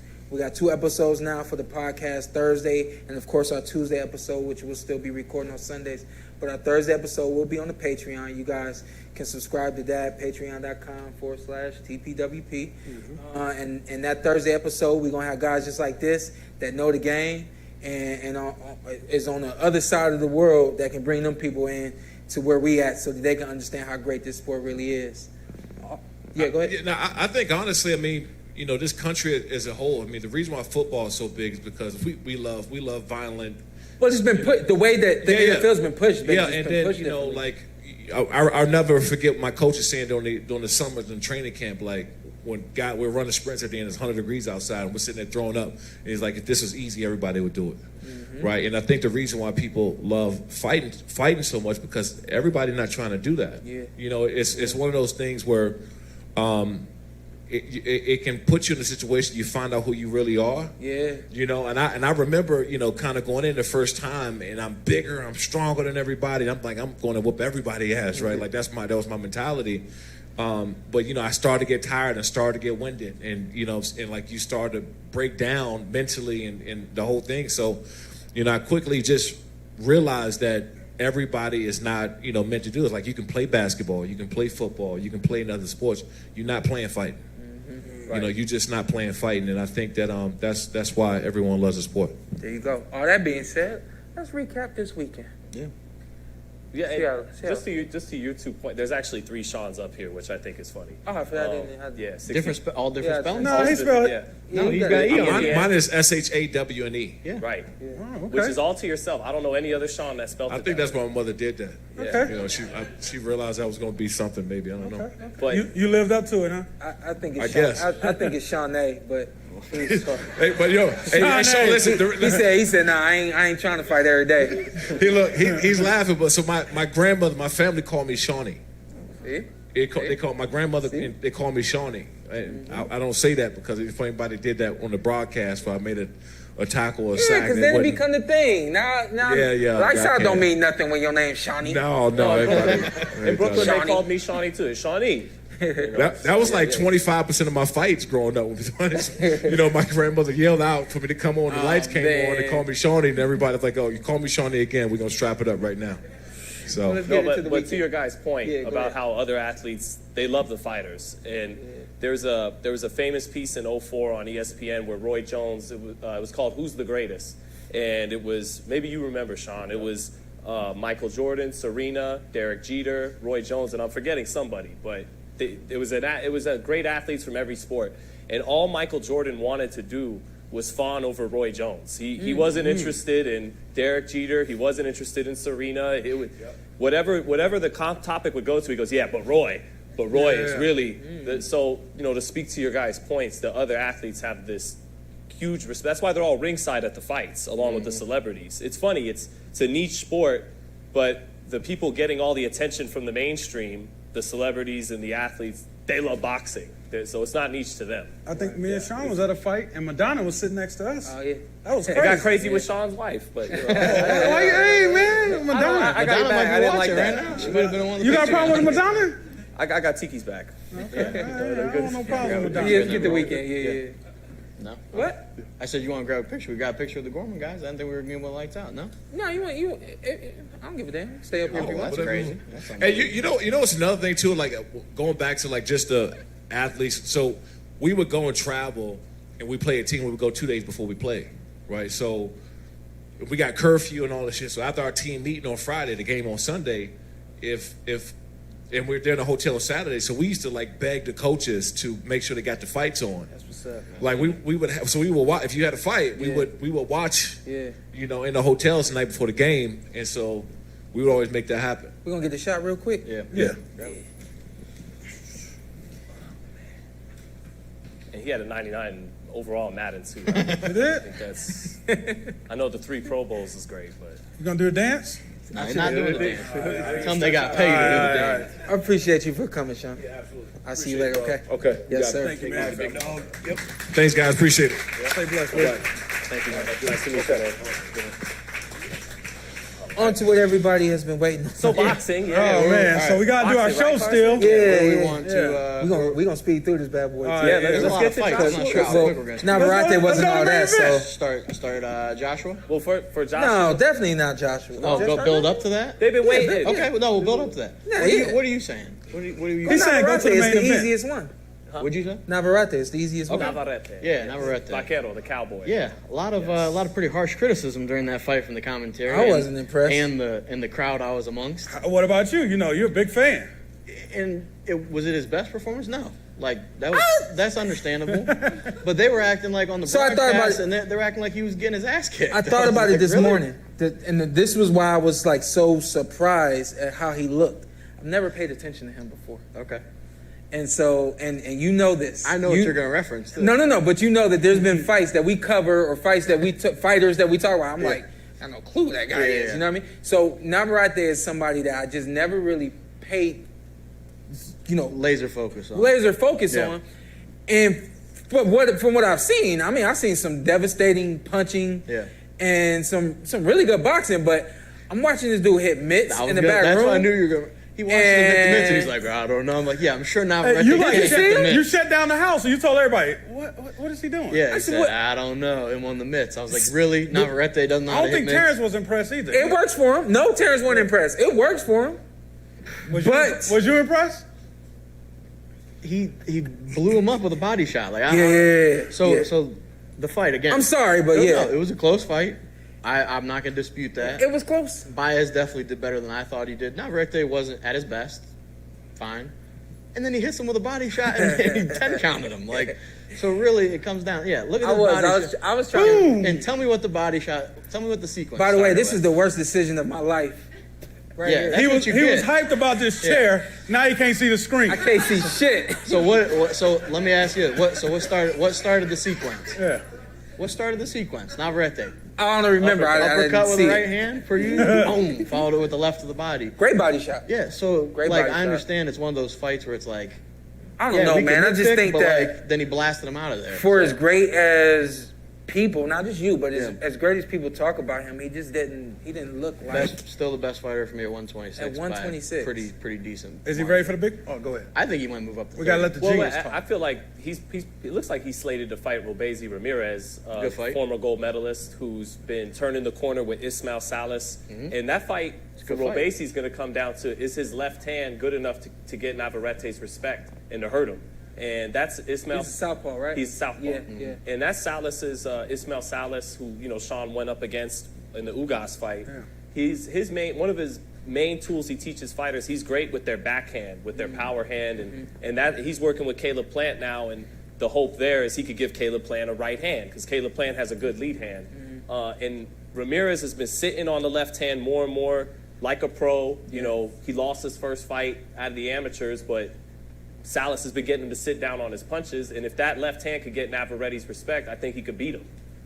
That's probably crazy. Look. What'd you think? My gut instinct is he moves to 30 instead of that Well, fight. I would like to see that fight more than him to go to the 30. Well, Top Rank would probably love for maybe Shakur to do him a solid and vacate the WBO, so Valdez and Navarrete could fight at 130 for a vacant title. That fight would sell a lot of tickets. Valdez and it would be an all-action fight. I still think he beats Robeisy. I didn't see anything yesterday where I was like, ooh. Stevenson again. Didn't look great. I mean, he ain't got good feet. All right. No, I'm saying he doesn't have good feet. He doesn't got good feet though. Yeah, you saw that yesterday. But does he ever have good feet? I never knew. He's just an unorthodox fighter. I never knew. And you don't know where the punch is coming from, then all of a sudden there's a lead uppercut coming and your head touches the back of your... an unorthodox boxer that's like just been like is great? Daniel Zaragoza, maybe El Ferrone. Obviously, Daniel. Daniel. Come on, who are you talking about? He's in the Hall of Fame. He won the WBC like 5 times. Augustus? And he would throw, when he got old, he was a southpaw. He would throw a left hand so slow that the guy would slip it. But by the time it showed up, his slip was done, and he'd get hit with it anyway. So Hey, do you forget parts of your childhood because you got so much boxing in there? Because you are a genius. Hey, when it comes to boxing, he knows everything. Do you ever lay down and feel like I wish somebody else knew what I knew? No, you can't have no conversations with nobody. Ain't nobody met you. No, the short-term memory is becoming a problem. Yeah. If it's tell everybody from 20 that. years ago, we don't want to hear that. Yeah. No, I don't think there were red flags yesterday. Good fight, knocks him out, body shot. That's it. Nico looked great. Nico Ali Walsh, I used the word great. He looked good. Yeah, it was a Muhammad Ali. He was Muhammad Ali's grandson. Yeah, don't forget that. True. I'm starting to think he could punch because. Hey, listen, he looked good last night. And this was a rematch against the guy he fought. Look at the body shots. He fought to a. You know how many times I watched the body shot? It was nice. Yeah. You should watch. You should watch it right now. I probably should. I'm not even turning around no more. So he's actually enjoy it. Yeah, great left of the body, but he had a tough fight with that guy the first time they fought, and then improvement. Fights him again. Body shot gets him out of there. He's getting meaner too in the ring. Like he's outside the ring, he's the nicest person. Yeah, we had a long conversation. I think over time, as people like me keep asking him about, what do you think about people maybe not fully taking you serious? They think you're getting these knockouts because you're fighting the opposition that you're supposed to knock them out. And I think little by little, that's building more and more of a fire in him. And he's getting meaner in there. And okay, you could talk about the quality of opposition, but there's a lot of guys on their way up fighting that quality of opposition that go the distance, that go 4, that go 6 rounds, and he's getting them out of there. So clearly, there's something in there. Yeah. I like the pop that I saw yesterday. Yeah. I really liked everything that I saw from him. You yesterday. rewatched the fight immediately after it ended. I think that he has his improvement. I can't really put a percentage on it or anything, but he has improved. I don't want to say tremendously. That's too big of a word, but I don't want to say a lot because that's too small of a word. He's going between tremendously and a lot. Like that's significantly. All right, here we go. Okay. Was that your sister? Oh, okay. She really is a genius. Who's that? Oh, was that Natalie? No, he's improved significantly. There you go. Still need defense. Like and Tim said it like he pulls straight back and then he turns. He needs to go. There's got to be like 2 steps back and then turn. They call it trailing punches. So the more he goes back, go back. Now you're on the ropes. And now it's too late for you to go left or right. You know what I mean? So that's why I say don't go in a straight line. Yeah, back, right?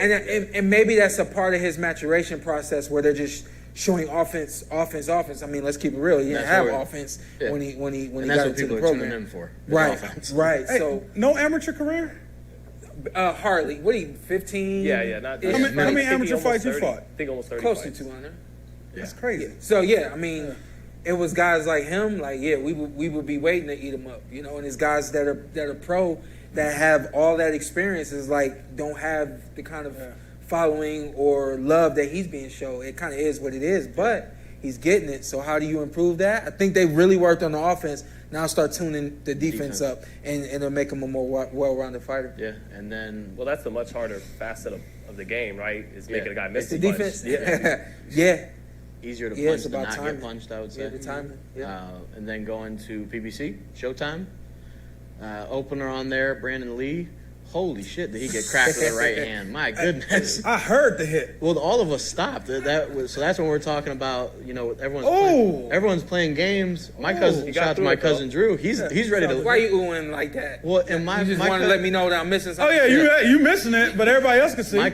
My cousin Drew is literally about to leave the house and then stop because of the knockdown. All right. He was like, wait, let me see what happens here. We was playing cards, right? And then we heard, ooh, and it's like a whole minute and a half left in the round, maybe even longer than that. And we stopped the game for a whole nother round just to see what it was going to be. Yeah. So I really didn't tune into that fight completely. And then remember, I went back to playing my games. No disrespect to him, but I was like, how did he turn that fight around? Pretty much dominated every other second other than that brief blip on the radar. So that's kind of what I always talk about in terms of that growth in the ring and having to go through adversity makes champions. To get to teaching him something. Because I mean, his career, at least in his mind, his coach's mind, for a little while, ends that night if he doesn't get up and perform the way that he did. You know what I mean? So that's what his dad was saying in the court. His dad was being pretty rough on him. Yeah, my dad would do the same thing. Right. I thought of that. And someone I can't think of who it was at the house said they're lucky it was that ref because he was not on steady ground when he stood up. We seen refs having a quick trigger on a stoppage. He stops the fight right there. So one thing that was odd was he was pretty dominant after he got up. He was winning every round, but his body language was still not the best. That was a huge shot that he got. Right. And actually, the fight would have looked better for him just off body language alone. Like Andre Ward's always talking about body language in the ring. You can make it look better or worse to the judges depending on your body language. And he was dominating, but it was obvious he was still winded. He had got dropped earlier, so it's something to think about moving forward. And then, and of course, with him defense as well. Yeah, I mean, I saw no head movement. No, I didn't see no hands being. And maybe that's something where it's like, okay, we probably should have worked on defense before. Now we definitely need to work on defense. 17-0? Yeah, he's getting there. Yeah, he's getting there. He still fights away to getting in there with the dogs. Yeah, he's but you gotta be ready. Yeah, he's working forward. But these guys, talking about Nico and Brandun, both times it's defensively is what needs to get better. Yeah. That's the harder part. Do you have a ceiling if you're not blessed with a certain level of athleticism and reflexes? Your defense can only be absolutely. Okay. I mean, the prime example right there is Nico. If his defense doesn't improve, he's only going to get so far. Clearly, because he doesn't have the offense to keep guys off of him once he gets to a certain level. But then, even along the way, if you're wearing shots, getting there, how damaged are you once you get there? Right. You know what I mean? So. I was given a lot at a young age in terms of boxing, and then we continue to just tune things and improve things along the way. But a lot of guys are so focused on the highlight reels and the knockouts that they and even the coaches it's like they forget that there's another component to that game, which is not only being able to make a guy miss, but then that return fire right afterwards. Yeah. And y'all know me, man. I like the guys that can punt, be offense, and then that defense, that quick counter. You know what I mean? To me, that's how guys should start learning how to do that more. Yeah. And then the next fight was the first of the 2 Dominican title fights. Hector Garcia beat him from opening bell to the final. He boxed a really good bell. fight. Yeah, Roger Gutierrez, veteran guy. Thing was, in the 9th, he tried to get him out of there, which I, as a viewer, you love. The guy's outboxing him every round, and now you're hoping, let's see if he can step it up and close the show and get him out of there. He tried it in the 9th and beat him from pillar to post, but Gutierrez was still standing and hurt him in the 10th and the 11th. And I thought of Shakur Stevenson and Devin Haney and Floyd Mayweather in the back of my head, and they go, see, this is why I don't always go to close the show. Right. Because you try to close the show, and now you're in a fight. Now you got him going with the hit, and it gets the other guy into the fight. Right. Yeah. So, yeah, really good but I performance. still love that he tried to close the show. Yeah, of course. Yeah, really good performance. We saw, I'm not sure if it was something where we needed. Real quick, even with that, you get a guy, now they got the film, and now they know, like, hey, you tried to close it right there, it didn't happen for you. You can tweak some things in that moment, or you may even say, hey, it was too soon, another round, and then you'll be able to do it. You know what I mean? So you get a gauge on what your tank is like at that point in the fight and all that. So, I mean, y'all know me, man. I'm all about the experience. I think that, for Shadow Lair, that kind of happened to AJ in the 10th. Yeah. Is he tried to go for the kill a little too soon. He walked into something. It's a good tease. But yeah, I thought for Hector Luis Garcia, just from a casual boxing perspective, we see this great performance against Chris Colbert, and it was like, okay, was that just that, and then followed up, great title win. He's a strong kid. Yeah, really strong kid. I don't know how old he is, but he's a strong kid. And can box. Yeah, and can box. Yeah, really good fighter. And then the next one, Dominican fighters went 2-0. Puello. I didn't think that was a robbery. I didn't get to watch the fights till this morning. Yeah, and everyone, it was close. You thought it was a robbery? No. A lot of people thought it was a robbery. Oh, I thought it was pretty close. I thought I would have leaned towards Akhmadov. You think so? Slightly. He wasn't Not able by to. a lot, He wasn't able to get nothing going to the head. He was. Yeah. He would get him on the ropes a number of times, get him to the body, but he was eating a lot of shots up top. Coming for. I thought Puello won that fight. Yeah, it was close. That was one for me. We always thought about like the three outcomes: close win for this guy, close win for this guy, or a draw. I'm not mad. I was on daddy duty doing this time. Yeah, so I wasn't mad. I wasn't mad at any of the three, but again, big night for Dominican boxing. We had our guy Hendry in there, La Bazooka, ready to get back in action. He's back soon. there. Yeah, is he out there? Hendry, there he is. Yeah, he big fighting night. next week in Mexico. Yeah, it was really cool for. That's my dad's fighter, 6-0. Were you 6-0? Yeah, he's 6-0, and going for number 7. Yeah, really, just really cool when you see a country have that night. Like that was, I mentioned a guy, Broadway Joel. He has a YouTube channel that's focused solely on Dominican boxing. You got to see 2 title wins in the same card. It's pretty cool. I know we're gonna get there. Yeah. Should I wait for it? Usyk, I got a story. Yeah, we'll wait for it. Yeah, Wait for it. Another tease. And then main event. Because I beat him. Yeah, I know. Yeah. I heard that a couple times. 165. Yeah, but did you the weight and everything, Shawn. We're all super. You slipped? No, we're all super impressed. It happened in Chicago, right? Yeah. I feel like I've heard this so many. Yeah, we've all heard it 1,000 times. Main event, we had Sergey Lipinets stepping in to fight Omar Figueroa. Yeah, that was tough, man. Omar Figueroa, and he said it afterwards. He's like, you know what, my body just didn't respond. Like that I trained, style's not gonna last long. Yeah, he was like, I trained really hard. I thought I was into it, and he was like, I just wasn't there. And then so Lipinets, that style puts your body through a lot. Like really, you said. yeah, just a really tough fight. We switched over to that one. That was when he got dropped. Oh, he got dropped. Beat him like your daddy. But we switched over from. He punched him and just stared at him. We switched over. Yeah, look. Yeah. Hey, replay that. But we go ahead and play it. Just hold that pose. Yeah, I am. There you go. Watch this.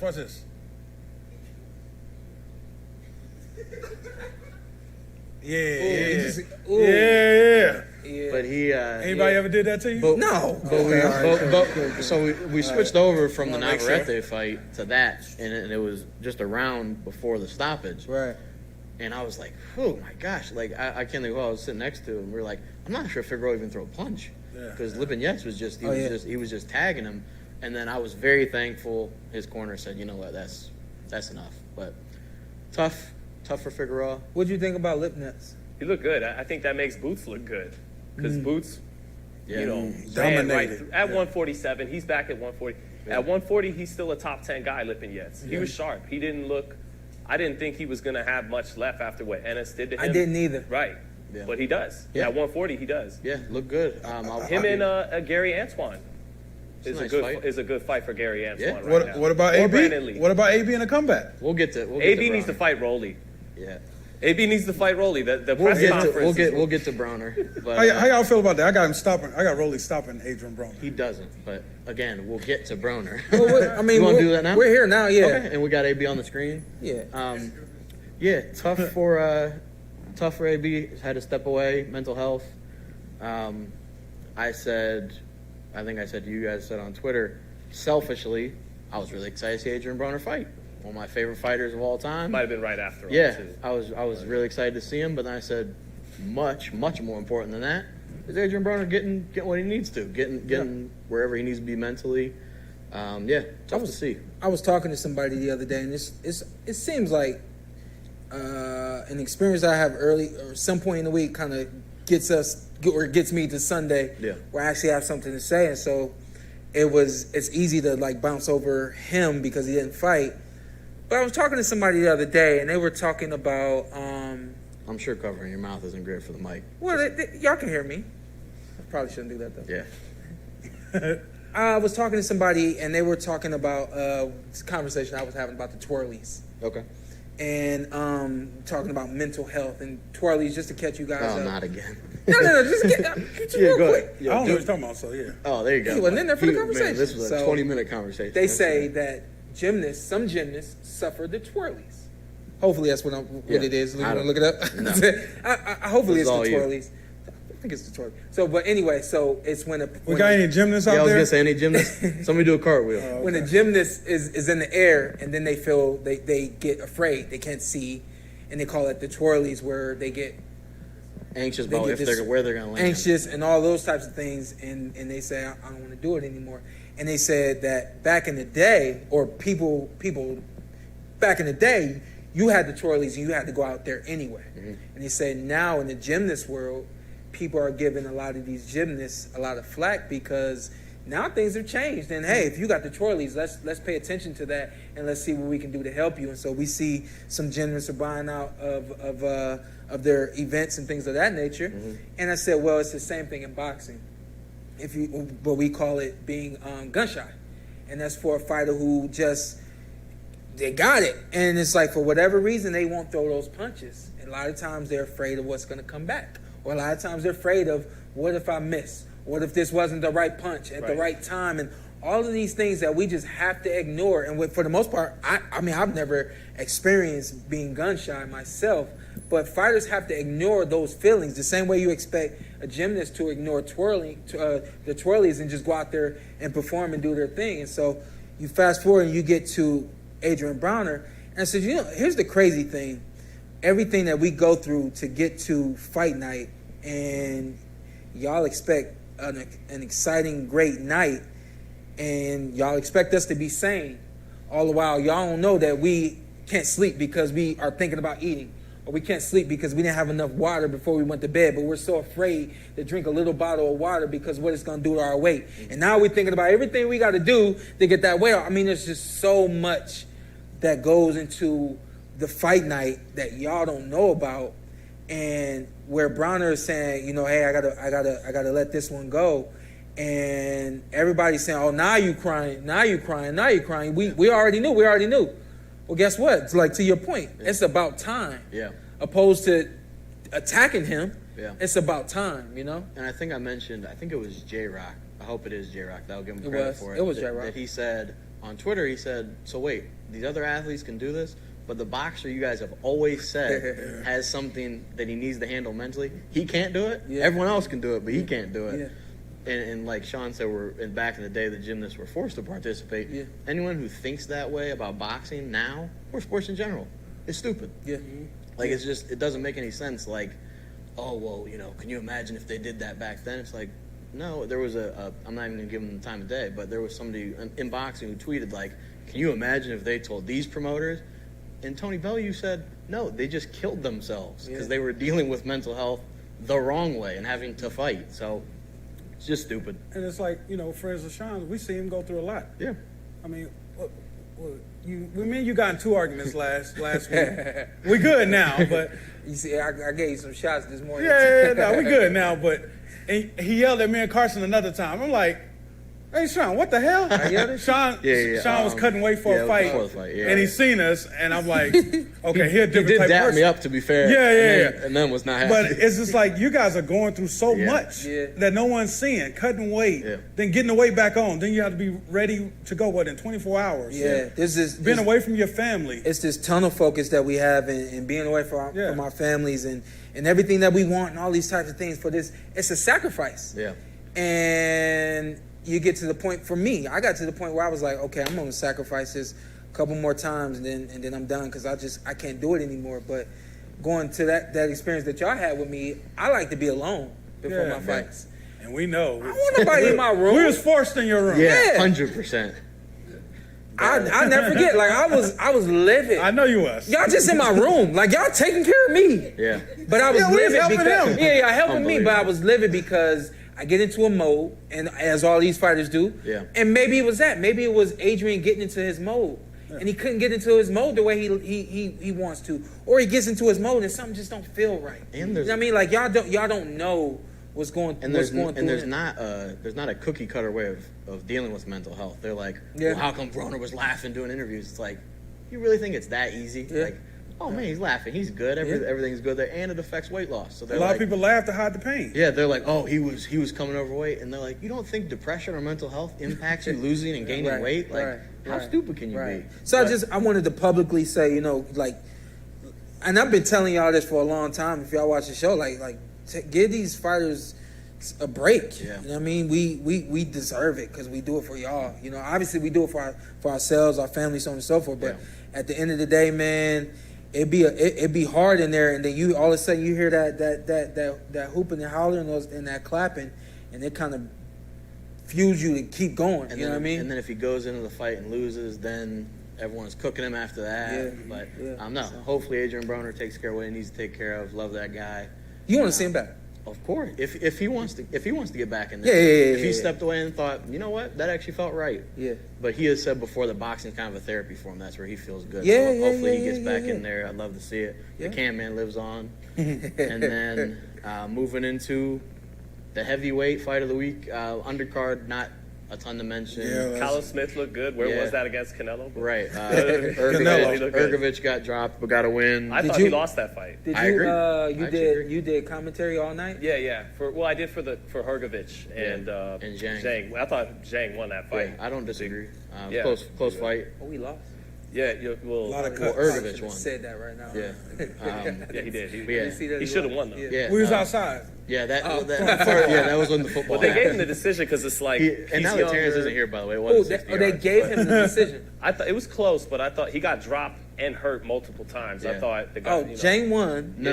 Ergovich won. Ergovich won. So Ergovich won, but Ergovich got dropped. I probably should have did this off air. Push past that. How do you know? He was with us. I saw him get knocked down. He does his thing, so he's ready to go. We also saw him get knocked down. You and I sitting right next to you. He was on baby duty. I got a kid. Yeah, he was on baby duty. Yeah, and did a great job on baby duty yesterday. I tried, man. Yeah, nobody's gonna clap for that. That's crazy. Cute kid. I was worried about him for when he first came out, that's what I think every time I see him. Yeah. Very animated. I said, boy, you kid, handsome. I was just worried about him. I was like, he better have his jokes out like his daddy. Yeah, he was animated. He was walking around. Did good. Yeah, you guys did a great job. Thank you. Yeah, walking every around. Time But and then we got back inside from our football adventure to the main event. Anthony Joshua, Alexander Usyk II.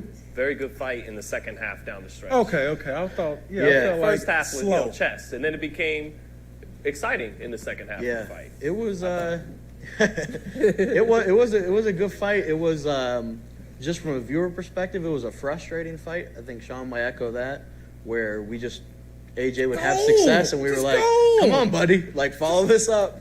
But he would back him up to the ropes, and it wasn't super consistent. But when he did, we were like, AJ was stopping himself. Sean, did you feel like Robert Garcia had an impact? 100%. An impact if 100%. Yeah, he earned his money. I think we lost Fernando. No, we still got Fernando Jr. So shout out to them because of course Robert Garcia didn't help train.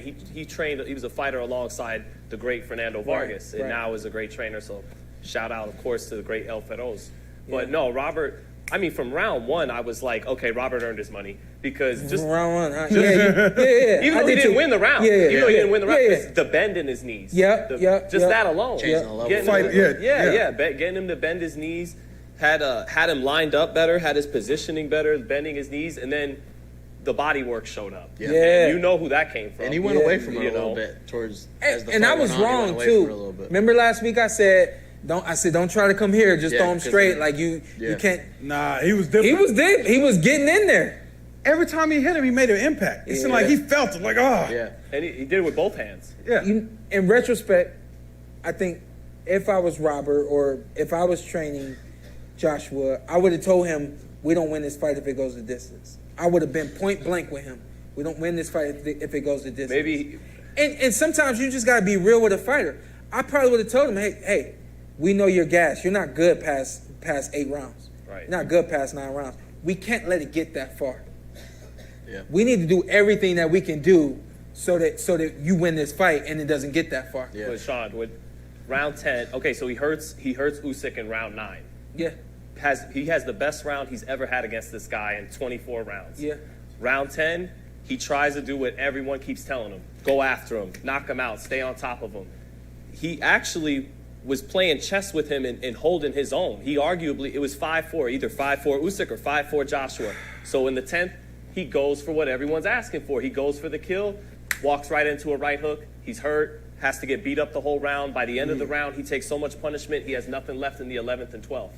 You know, and that's where it gets hard. You as the viewer, go after him, but him being smart about it is actually working. And so did you think it was that close?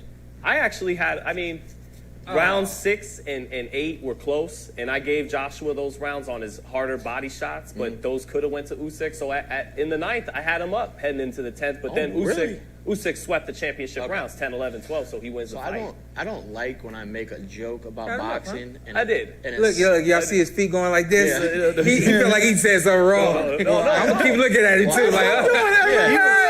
Oh, sorry. He was hurt. He's a bully. No, Usyk in like the 6th and the 8th, which I gave Joshua, Usyk's getting off and landing more to the head, but he's hurting him to the body. So I'm going to give the round to the guy who's hurting the other guy. So I was going to say, I don't like when I make a joke about boxing and then it somehow kind of ends up serious. So the fight ends and I turn to Shawne. Wait, don't go there yet. To the fight ending? Oh, go ahead. So we might as well. We were talking about the scoring, and so I turned to you and I said, "They're gonna give it to Joshua." Oh, you did? Oh, yeah. You said that? Yeah, just joking. I had a fruit. Oh, okay. And so I said, "They're gonna give it to Joshua," and I was like, "Dude, okay." Which we talked about Bradley and Pacquiao and like the funny story with that, and then they start reading the scorecards. The first one said anything to Joshua. I was like, even when I predicted, I didn't want to be right predicting that. I was happy to be right about other fights, but I was like, please don't let this actually happen. I started getting sick. Yeah. Like literally to my stomach, I started getting sick because I'm like, this is obviously y'all already know this is what hurts boxing is when y'all see something and then the especially result, on that stage. Yeah, on that's why I started getting sick because on that stage you just can't afford that for the sport. And so I mean, I'm hearing them read the scorecards. I didn't think the scorecards need to be read.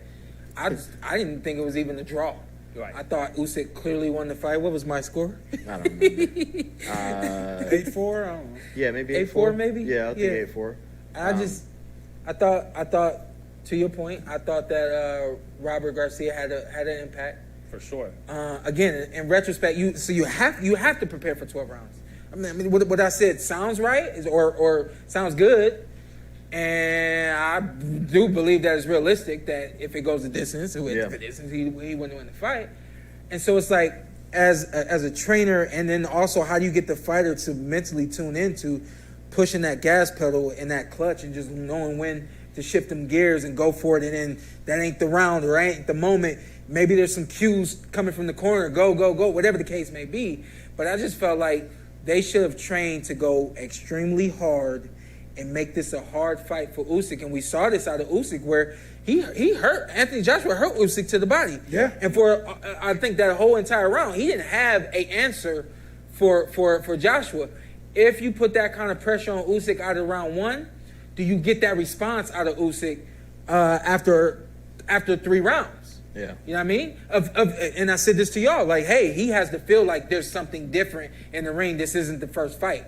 And that plays a mental game or wears him down mentally. and obviously that fatigues him physically from feeling the pressure and feeling this is not the same guy, and he's ready for this fight the way that he wasn't for the last one, and all these types of things. So I thought that obviously I thought that Robert Garcia did his thing. I thought that it showed up for 7 rounds. 9. And I mean, through 9. But still, there were lulls Yeah. coming from him. You know what I mean? You know me, man. I like consistency. Prepared as he was, he's still gun-shy. I feel like that think held so? him back. Do you think I so? do. There was times where I felt go for the kill. Yeah. What about his point? He tried in the 10th. He got caught. And Usyk. Is that when he had him hurt? He hurt him in the 9th, Yeah. so he goes out in the 10th, tries to follow up on it, and walks into punches. Usyk is an interesting guy to watch, man. He is. And that was clutch. Again, In that's the championship difference. round. And I know the weight class is different too, but that's the difference between Usyk and Joshua and Crawford and Spence. One of them's gonna eat something, and they're gonna keep going. You can't say I got hit. First time you acknowledge it, it's a wrap. I mean, look at me when I'm on the ground against Crawford. I'm acknowledging everything that was going wrong, and then it ended up being a wrap for me. You know what I mean? So fighters gotta know that. I was talking to you the other day, and I said, hey, it's called it's just us as humans. We have that protective mechanism that won't allow us to do anything to put ourselves in harm's way. And as fighters, again, something y'all don't know is we have to ignore what is it called? Self-preservation. Oh, there you go. We have to ignore self-preservation. You're getting tired. You're breathing. You have to ignore that. You got punched to the body and it hurt. You have to ignore it. You got punched in the eye and my eye watering. You got to ignore that. You know what I mean? So the greats learned how to ignore it. The greats learned how to fight through it all. Why have I never thought about somebody's eyes watering after they get punched? in the boxing That's ring? happened to me. Not in a fight, but in sparring. I feel like shouldn't it happen all the time? Like if I, scratch my eyebrow too close to that, my eye waters. I tell people, they ask me about who punches harder. I say, you feel the body shots, but I just ignore what I'm being hit with. You know. And one thing with AJ, and you can definitely go ahead, Zittel, but he tweeted today. Because the post fight was just a little strange, Bizarre, yeah. And he said, I had 2 battles. I had to go to a place, kind of a dark place, to beat Usyk, and he said, so my 2 battles were the mental battle, and then obviously the fight. And he said, I lost both. So he was kind of apologizing, because it was kind of a strange scene afterwards, where he comes back in the ring and goes on kind of a rant. But he was saying he just kind of was mentally in a place. So appreciate him admitting that. But go ahead. Yeah, some people he had a mental breakdown and all. You got to let human beings be human beings sometimes. We don't want them to be robots. And and I think just because he didn't quite like Deontay Wilder or Muhammad Ali back when in terms of heart, Wilder was willing to die in his last fight when he really was. And just because Joshua comes a little short of that doesn't mean he didn't show a lot of heart. He walked through, I think by the 10th, 11th, 12th round, it was almost like he was walking through Usyk's shots just to show everybody that he's tough because he was too tired to get off anymore. And he just came forward kind of defenseless, taking a lot of punches. So he still showed a lot. And then we asked fighters and athletes and people to give us the real them. And in those very human moments where they've tried so hard and fall short and they give it to us, you gotta rock with it. You don't want the calculated answer that he thinks people want to hear. You want the real human emotion. He decompresses, and then the next day he gets his mind right. And it's like a damned if you do, damned if you don't. Right. If he goes up there and is just very cookie cutter and set, you're like, that's not the real you. And then he's the real you, and you're like, yeah, I don't want that. I prefer you to say, kind of like when he fought Ruiz the first time. Right. He was very honest. No, he kicked my ass. There was a finality to this loss. Yeah. Last time, he knew he was going to get another chance. Yeah. This time, it's over. He's better than me. And you have to accept that. And that's a different loss than it was the first 2 times. And what do we think for both of them next? I think Joshua needs to stick around. Don't retire. Don't just because you lost a couple fights. He grabbed the mic and I thought he was retiring. The way it seemed. Still a huge draw. Heavyweight division needs players and punchers. He's both and we'll pay for Wilder, Joshua. Oh, of course. But not just. But after the first fight, I think I told you guys. I think he's sick of having the belts. And then he threw him on the ground. You saw that. Yeah. And Shane Mosley, he lost twice to Vernon. He lost twice to Winky. Then he loses to Miguel Cotto. But then Antonio Margarito, he got him on the wrong night because Shane was going through a divorce, and all these factors, and Shane came in really mean that night. You didn't want to be in the ring with him. And if you get, and I still feel like Anthony Joshua has that night in him, where if you get him on, where he's feeling the right kind of mean that night, and you can still see it. Look out. Yeah. You know, so he needs to stick around. Yeah. He needs to stick around. He's still, him and Wilder would still be huge. Yeah. I think we got Wilder coming in October. October, great to see. Deontay. Really, and a really good fight for him too. Yeah, against not just like so what fight. Like this is gonna be a really good fight. I think AJ's gonna draw against pretty much anyone.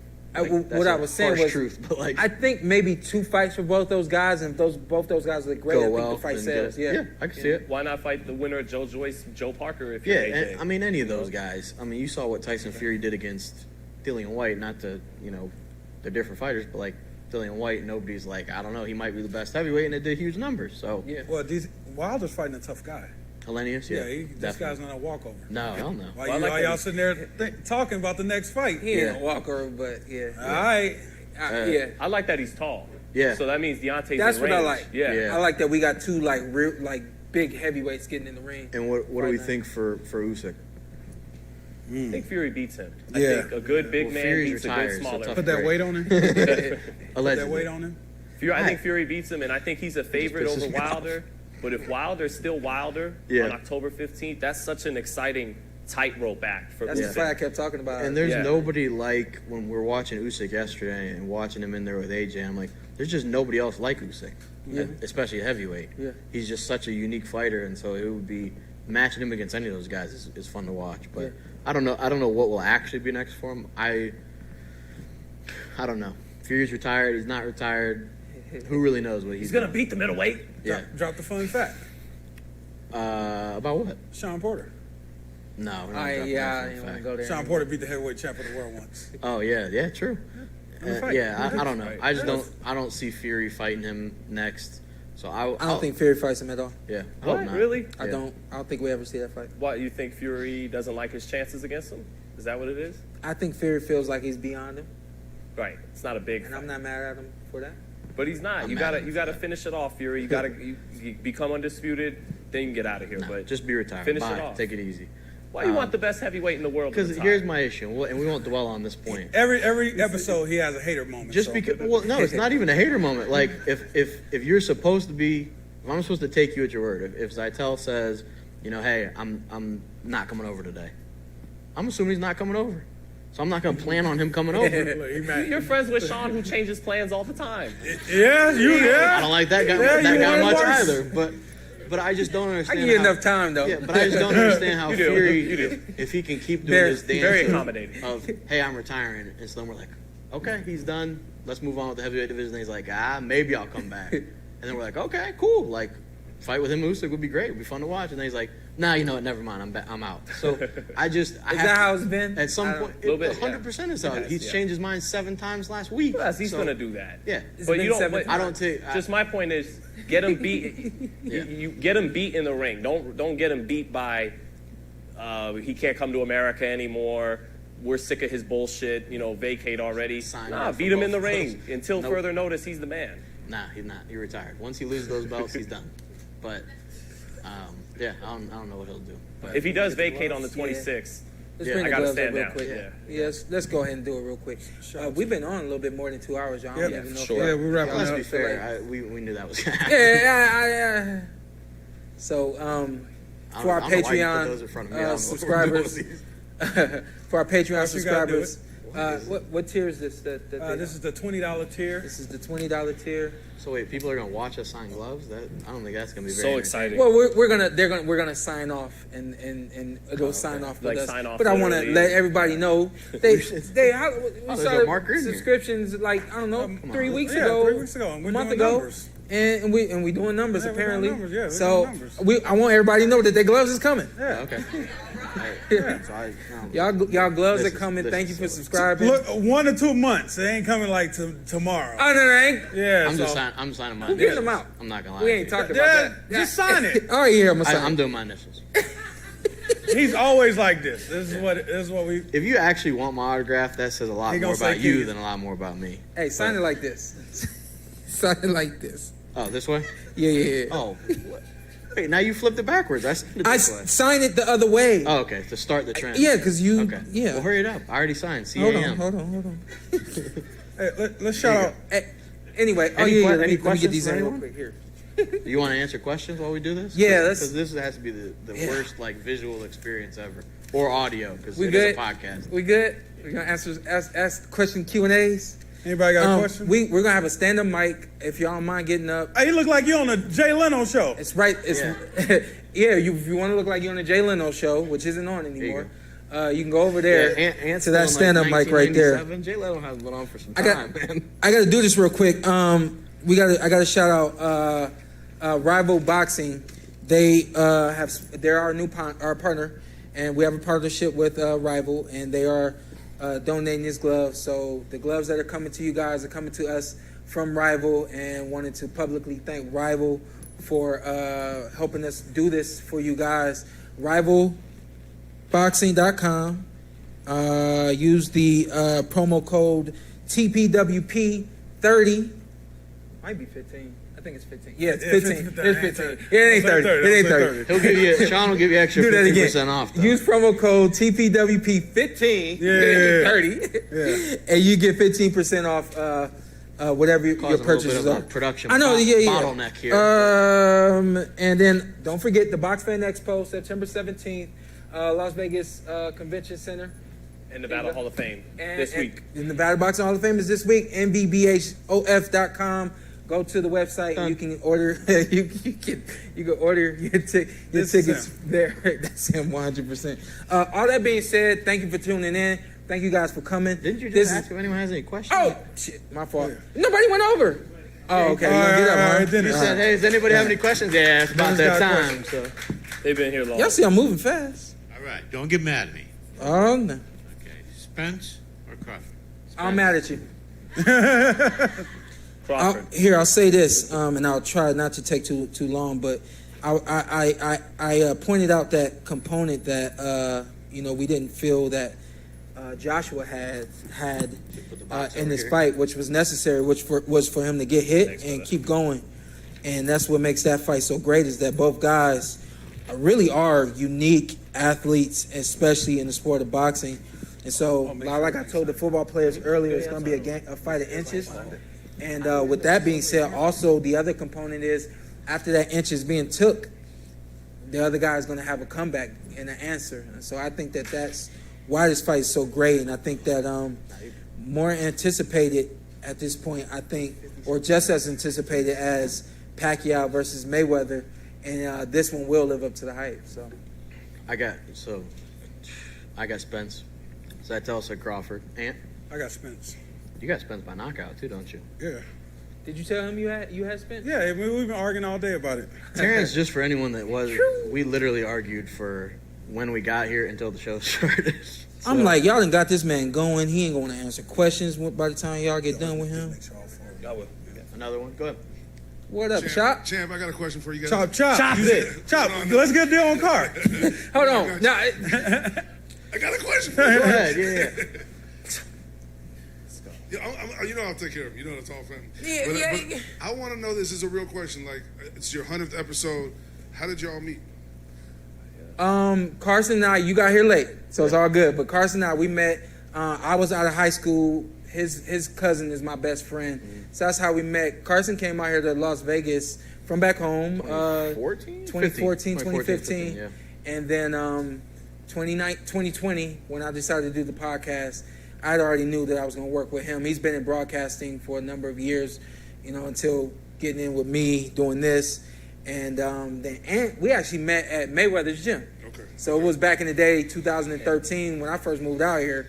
That was our home, and we was sparring, putting some work in. We was trying to be the dogs in there and scare everybody off. And in the midst of trying to do that, I wrapped up one day, and I was like, it was gym home, and I had really gotten tired of that, just being out here for the short amount of time that I was. And what's our boy's name that introduced us? DeAndre Lattimore introduced us, and he just was kind of cooling, and I heard him say something about fantasy football nonetheless. And so I said, oh, fantasy football, you doing that? Blah, blah, blah, blah, blah. And we've been fans ever since a conversation about fantasy football. Okay. And then, of course, Shawne been in the game for a minute. You know Shawne. And just one of the nicest guys, you know what I mean? So when everybody else would leave the gym, he just stuck around. And when he heard that I was doing the podcast, he wanted to come check it out. And, you know, him being who he is, it wasn't just about checking it out. It was, let me see what you guys are really doing. And, you know, if I can get some scoops, let me get some scoops before it goes out. And, you know, he would whisper stuff to us, things that he had to say. And we like, yo, just grab a mic, you know. And that's all she wrote for him. So actually, his father, so smart man, understood promotion as well as teaching him how to fight. So he would make sure reporters would come by to see Shawne and get Shawne exposure. He brought me by, and that was really Kenny's doing. So yeah, Kenny's grabbed me many times. He's energy. Kenny's a whole vibe. No, yeah. But in my defense, I was buying a PorterWay hat in the front. Oh, there you go. Yeah, okay. Congratulations, you guys. And where can people buy a car from you? Let them know. Oh, they can come by. At Chop, Tobin Auto Group. We out here. You know what I mean? It's all love, the boxing community. But congrats, you guys. Congrats. Las Vegas legend. Thanks, Trop. What's up, fellas? Hey, what's up, man? Congratulations on your 100th episode. Appreciate it. Thank you, brother. My question is kind of a two-part question. What advice would you give young fighters? Because we talked about, having personal chaos in your life, right? So you're a champ. You've experienced those things. So what advice would you give a young fighter who may be going through some personal chaos or, knowing that you have the right people around you? The first thing is kind of like Broner. If it's personal and you feel like it's getting in the way of the fight or the career, you gotta pull yourself away from it, because this sport is it just is what it is. It's dangerous, and that one time that you didn't work hard enough in the gym, it actually shows up in the ring on fight night. My dad always said boxing is the one sport that will tell on you. It'll tell what you've been doing as soon as you get in the ring. And so. Number one thing is if it's too much to handle and it's interfering with the training, don't even attempt to have a fight. If you're able to get through training and manage training, go ahead and try to attack that fight, but definitely try to get to whatever the problem is and try to rectify the situation. But I personally believe that you have to separate your personal life from your professional life, and they can't blend to a certain degree. Obviously, we're men in the ring and outside of the ring. I'm a father in the ring. I'm a father outside of the ring. But if my son didn't do his homework, just for the sake of words, and I've told him so many times, and now I'm irate with him because he didn't do his homework, and I leave the gym and I'm driving to the gym, the only thing I could think about is him not paying attention, not doing what he's supposed to do. That energy I'm taking to the gym. You know what I mean? So it's certain things that we do have to separate the personal from the professional. And then again, like to your question, if it's chaos, if it's something so bad, now personal becomes more important than professional. So handle personal first, and then get back to professional. Well, part two. There you go. Yeah, get it. Oh, you have a part two? Okay. We got nothing. I don't see him, but yeah, you tell him come up. Come on up. Hey, there he is. I got a quick question. 86 Clothing.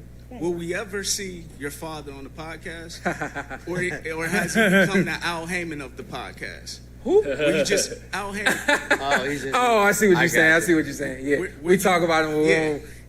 Yeah. Go here you go. Get that will we ever see Kenny Porter on the PorterWay podcast? Great question. For a long time I've been saying that I didn't want to have my dad on the podcast until I felt like the moment was right. Until I felt so I give you guys, or I try to give motivational messages after every show, and I try to do something that's going to impact your daily life, or at some capacity your week or your month or your year. Just try to do something to help you fix whatever's going on or further whatever is good in life. And so the way I've always looked at my dad is he's going to come on this podcast, and that's what that podcast, that episode is going to be, just that, because that's what he's given me. And so I just know that he'll have a profound effect on the show. And I want it to be not when there's just a couple of thousand that are watching, or we've had some episodes that have reached some tens of thousands and so on. But I want it to be, man, where we Joe Rogan to this bad boy, and everybody's paying attention, and he, because he does that, he commands your attention when his presence is in the building. So I want it to be when it's that big. I don't want to. not that I would be wasting the opportunity, but I see something big when my dad comes on the podcast, so I want it to be that moment. He also might have an appearance fee, I feel like. He said, hey, you better get my fighters now before I'm charging for you to have them. So, Well, I remember when he came by to watch us once, and we were talking about this. They said, well, Kenny, the game is to be sold, not told, right? Yeah. And he was like, exactly. Yeah. And that's why he didn't want to come on. But yeah. That's what he says. He says, the hey, game is to be sold, not told. I got all this information. I'm giving it to you for free. I can't give it away to everybody. And you see this guy that just creeped on stage right here. Dane I didn't know what the hell was going on. He walked up after Dane the Lawrence. mic. I was like, okay. Dane Lawrence. Dane's a hustler. Dane hit us up in the DMs, about this time last year? Yeah, it was the weigh-in for the Porter Crawford fight. Yeah, so Dane's a hustler. He hit me and Carson up, say he was bringing shirts. I heard you guys need some merch. We're like, yeah. You hit Carson up too? Yeah, actually responded. Oh, you did respond. Okay. There's a lot of love up here. Yeah. So me and Sean, we get a few arguments, not a lot, but we needed some merch. And Dane just kept watching the podcast, saying we need merch. Dane's from New York, so he's a hustler. Yeah, that's what they do. So again, anybody else from New York? Yeah, there's some New Yorkers in there. I start to. To the point of just trying to show you guys that it's not just Sean put his friends on and just trying to help everybody. I've been very selective and strategical with every move that we now have made with this podcast, and this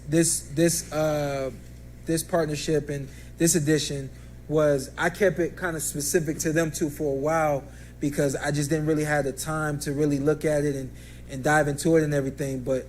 He shows up to an event, I think it was New York. He showed up to on dime on New York, and then I had an opportunity to touch him, and I had an opportunity to really see what he was about. And after that trip in New York, man, I know I told you thank you quite a few times in New York because I got a chance to realize that just who you were. You know what I mean? So. Thank you, man, for everything that you do for the podcast, man. You go above and beyond, straight up. I appreciate you. Tell me where to get the merch. Yeah, so right now, if you're in the building, we got the merch table outside. We got some specials going on. It's a little bit cheaper than online. If you want to get it online, or if we run out of sizes, it's the PorterWay.com. You can shop there. We got a lot of exclusive looks, and we're gonna keep them coming. And then before you go, are you sure you retired from rapping?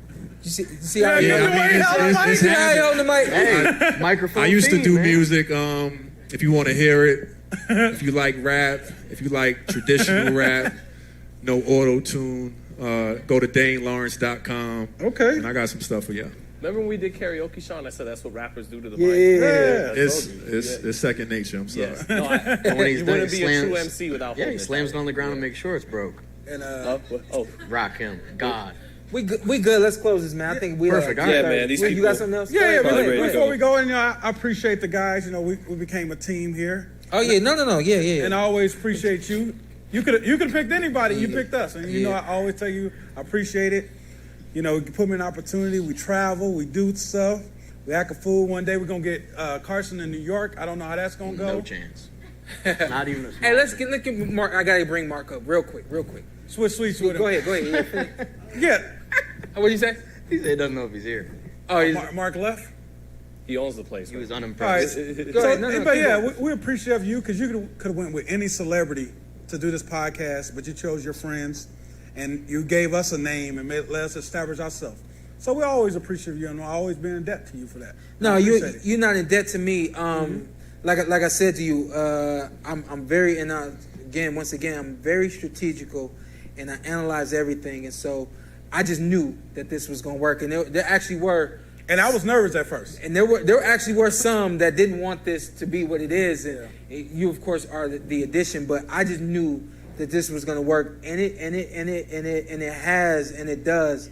And to take it one step further, me and this dude, we got into it in the last 2 weeks because. First off, how many times have you guys brought this up? How serious we never told the story. 50th time we've read it. Oh, there's Mara. I'm still here. Can you guys wrap this shit up so we can go home already? I know. You know how it goes, man. Oh, my God. On stage. It's on me. Look, you took my chair out of the office. You've been in my chair all afternoon. I had to. It's mine. We're now into overtime. This show cost $1.5 million to produce. I didn't know about overtime, so yeah, we will wrap it up. No, listen, I just want to say thank you so much for bringing the show to the space. Look forward to growing this with you guys and everybody else who's here. Thank you so much for coming. This is just the beginning. To everybody who showed up to the show, thank you. Your car may not be here when you leave. You did choose to come to Polaris and Harmon. But listen, champ, thank you for being here. You know, I love you. So this is just the beginning. Thank you, guys. That Appreciate right there is Mark Chinook. He's the owner of this building, and he's allowing us to bring our Patreon show in here. We'll be doing it in the studio just right there in the back. He's bust out the room and is allowing us to decorate it and make it our own. So thank you for that. I'm scared about that, by the way. I know you are. I am too, actually, and it happens tomorrow. So the space. buckle up. Please, thank hold you, up, guys. hold up. Lastly, because me and him, we got into it a couple times. I know we keep saying that, 51. but I just need everybody to know that it's all about greatness, and I'm all about greatness, and that's kind of where we're. That's what make us who we are, because we both understand greatness, and so I think he really had worries that this show wasn't going to be what it was, and he wanted me to bring some names to the show today. And I don't tell everybody my plans and things like that. It's probably my fault, but I just like to let things happen and allow the greatness to take place when it takes place. So he's like, bring this guy, try to get this guy, that guy. I'm like, this ain't for them. This is our 100th episode. If nobody shows up, I don't give a damn, because we still gonna post it on Tuesday and people will see the show. This is our 100th episode and we celebrating this. I said, oh, and by the way, while you worried about August 21st, I've already got our September date put on. So I just need to let you know that Running it back. we're running it back like September 15th. It's going to be outstanding. Like I said, we're just getting started. So just so you know. Honored to have you guys We'll be right in the back. building. Thank you, Mark. All that being said, we'll be right back, and we'll catch you guys in the next one. I'm not gonna worry about the motivational. You know, I'm gonna do it anyway. You mix them. They're hungry. Yeah, everybody's hungry. Hey, in closing, team, you got to get yourself a team. Gentlemen stepped up and said, hey, you know, people go through catastrophes and things. How do they handle them? Handle them, just to kind of go back to that, handle them with your team. We can't go through anything alone. And it takes strong individuals. When we're not strong, it takes smarter individuals where there's some things we may not think of. Like, we all got a unique talent up here, and that's why we're able to get up here and do this. So you need a team. Develop your team. Make sure you're choosing the right people. And then when you hit a lull, or when you hit a wall and you don't have the right answer, hopefully your teammates are there to help you, as my teammates have been there for me. So this is the PorterWay Podcast, our 100th episode. Thank you guys for tuning in. Thank you guys for coming. Theater here in downtown Los Angeles. Brought to you by Shawn Porter Promotions.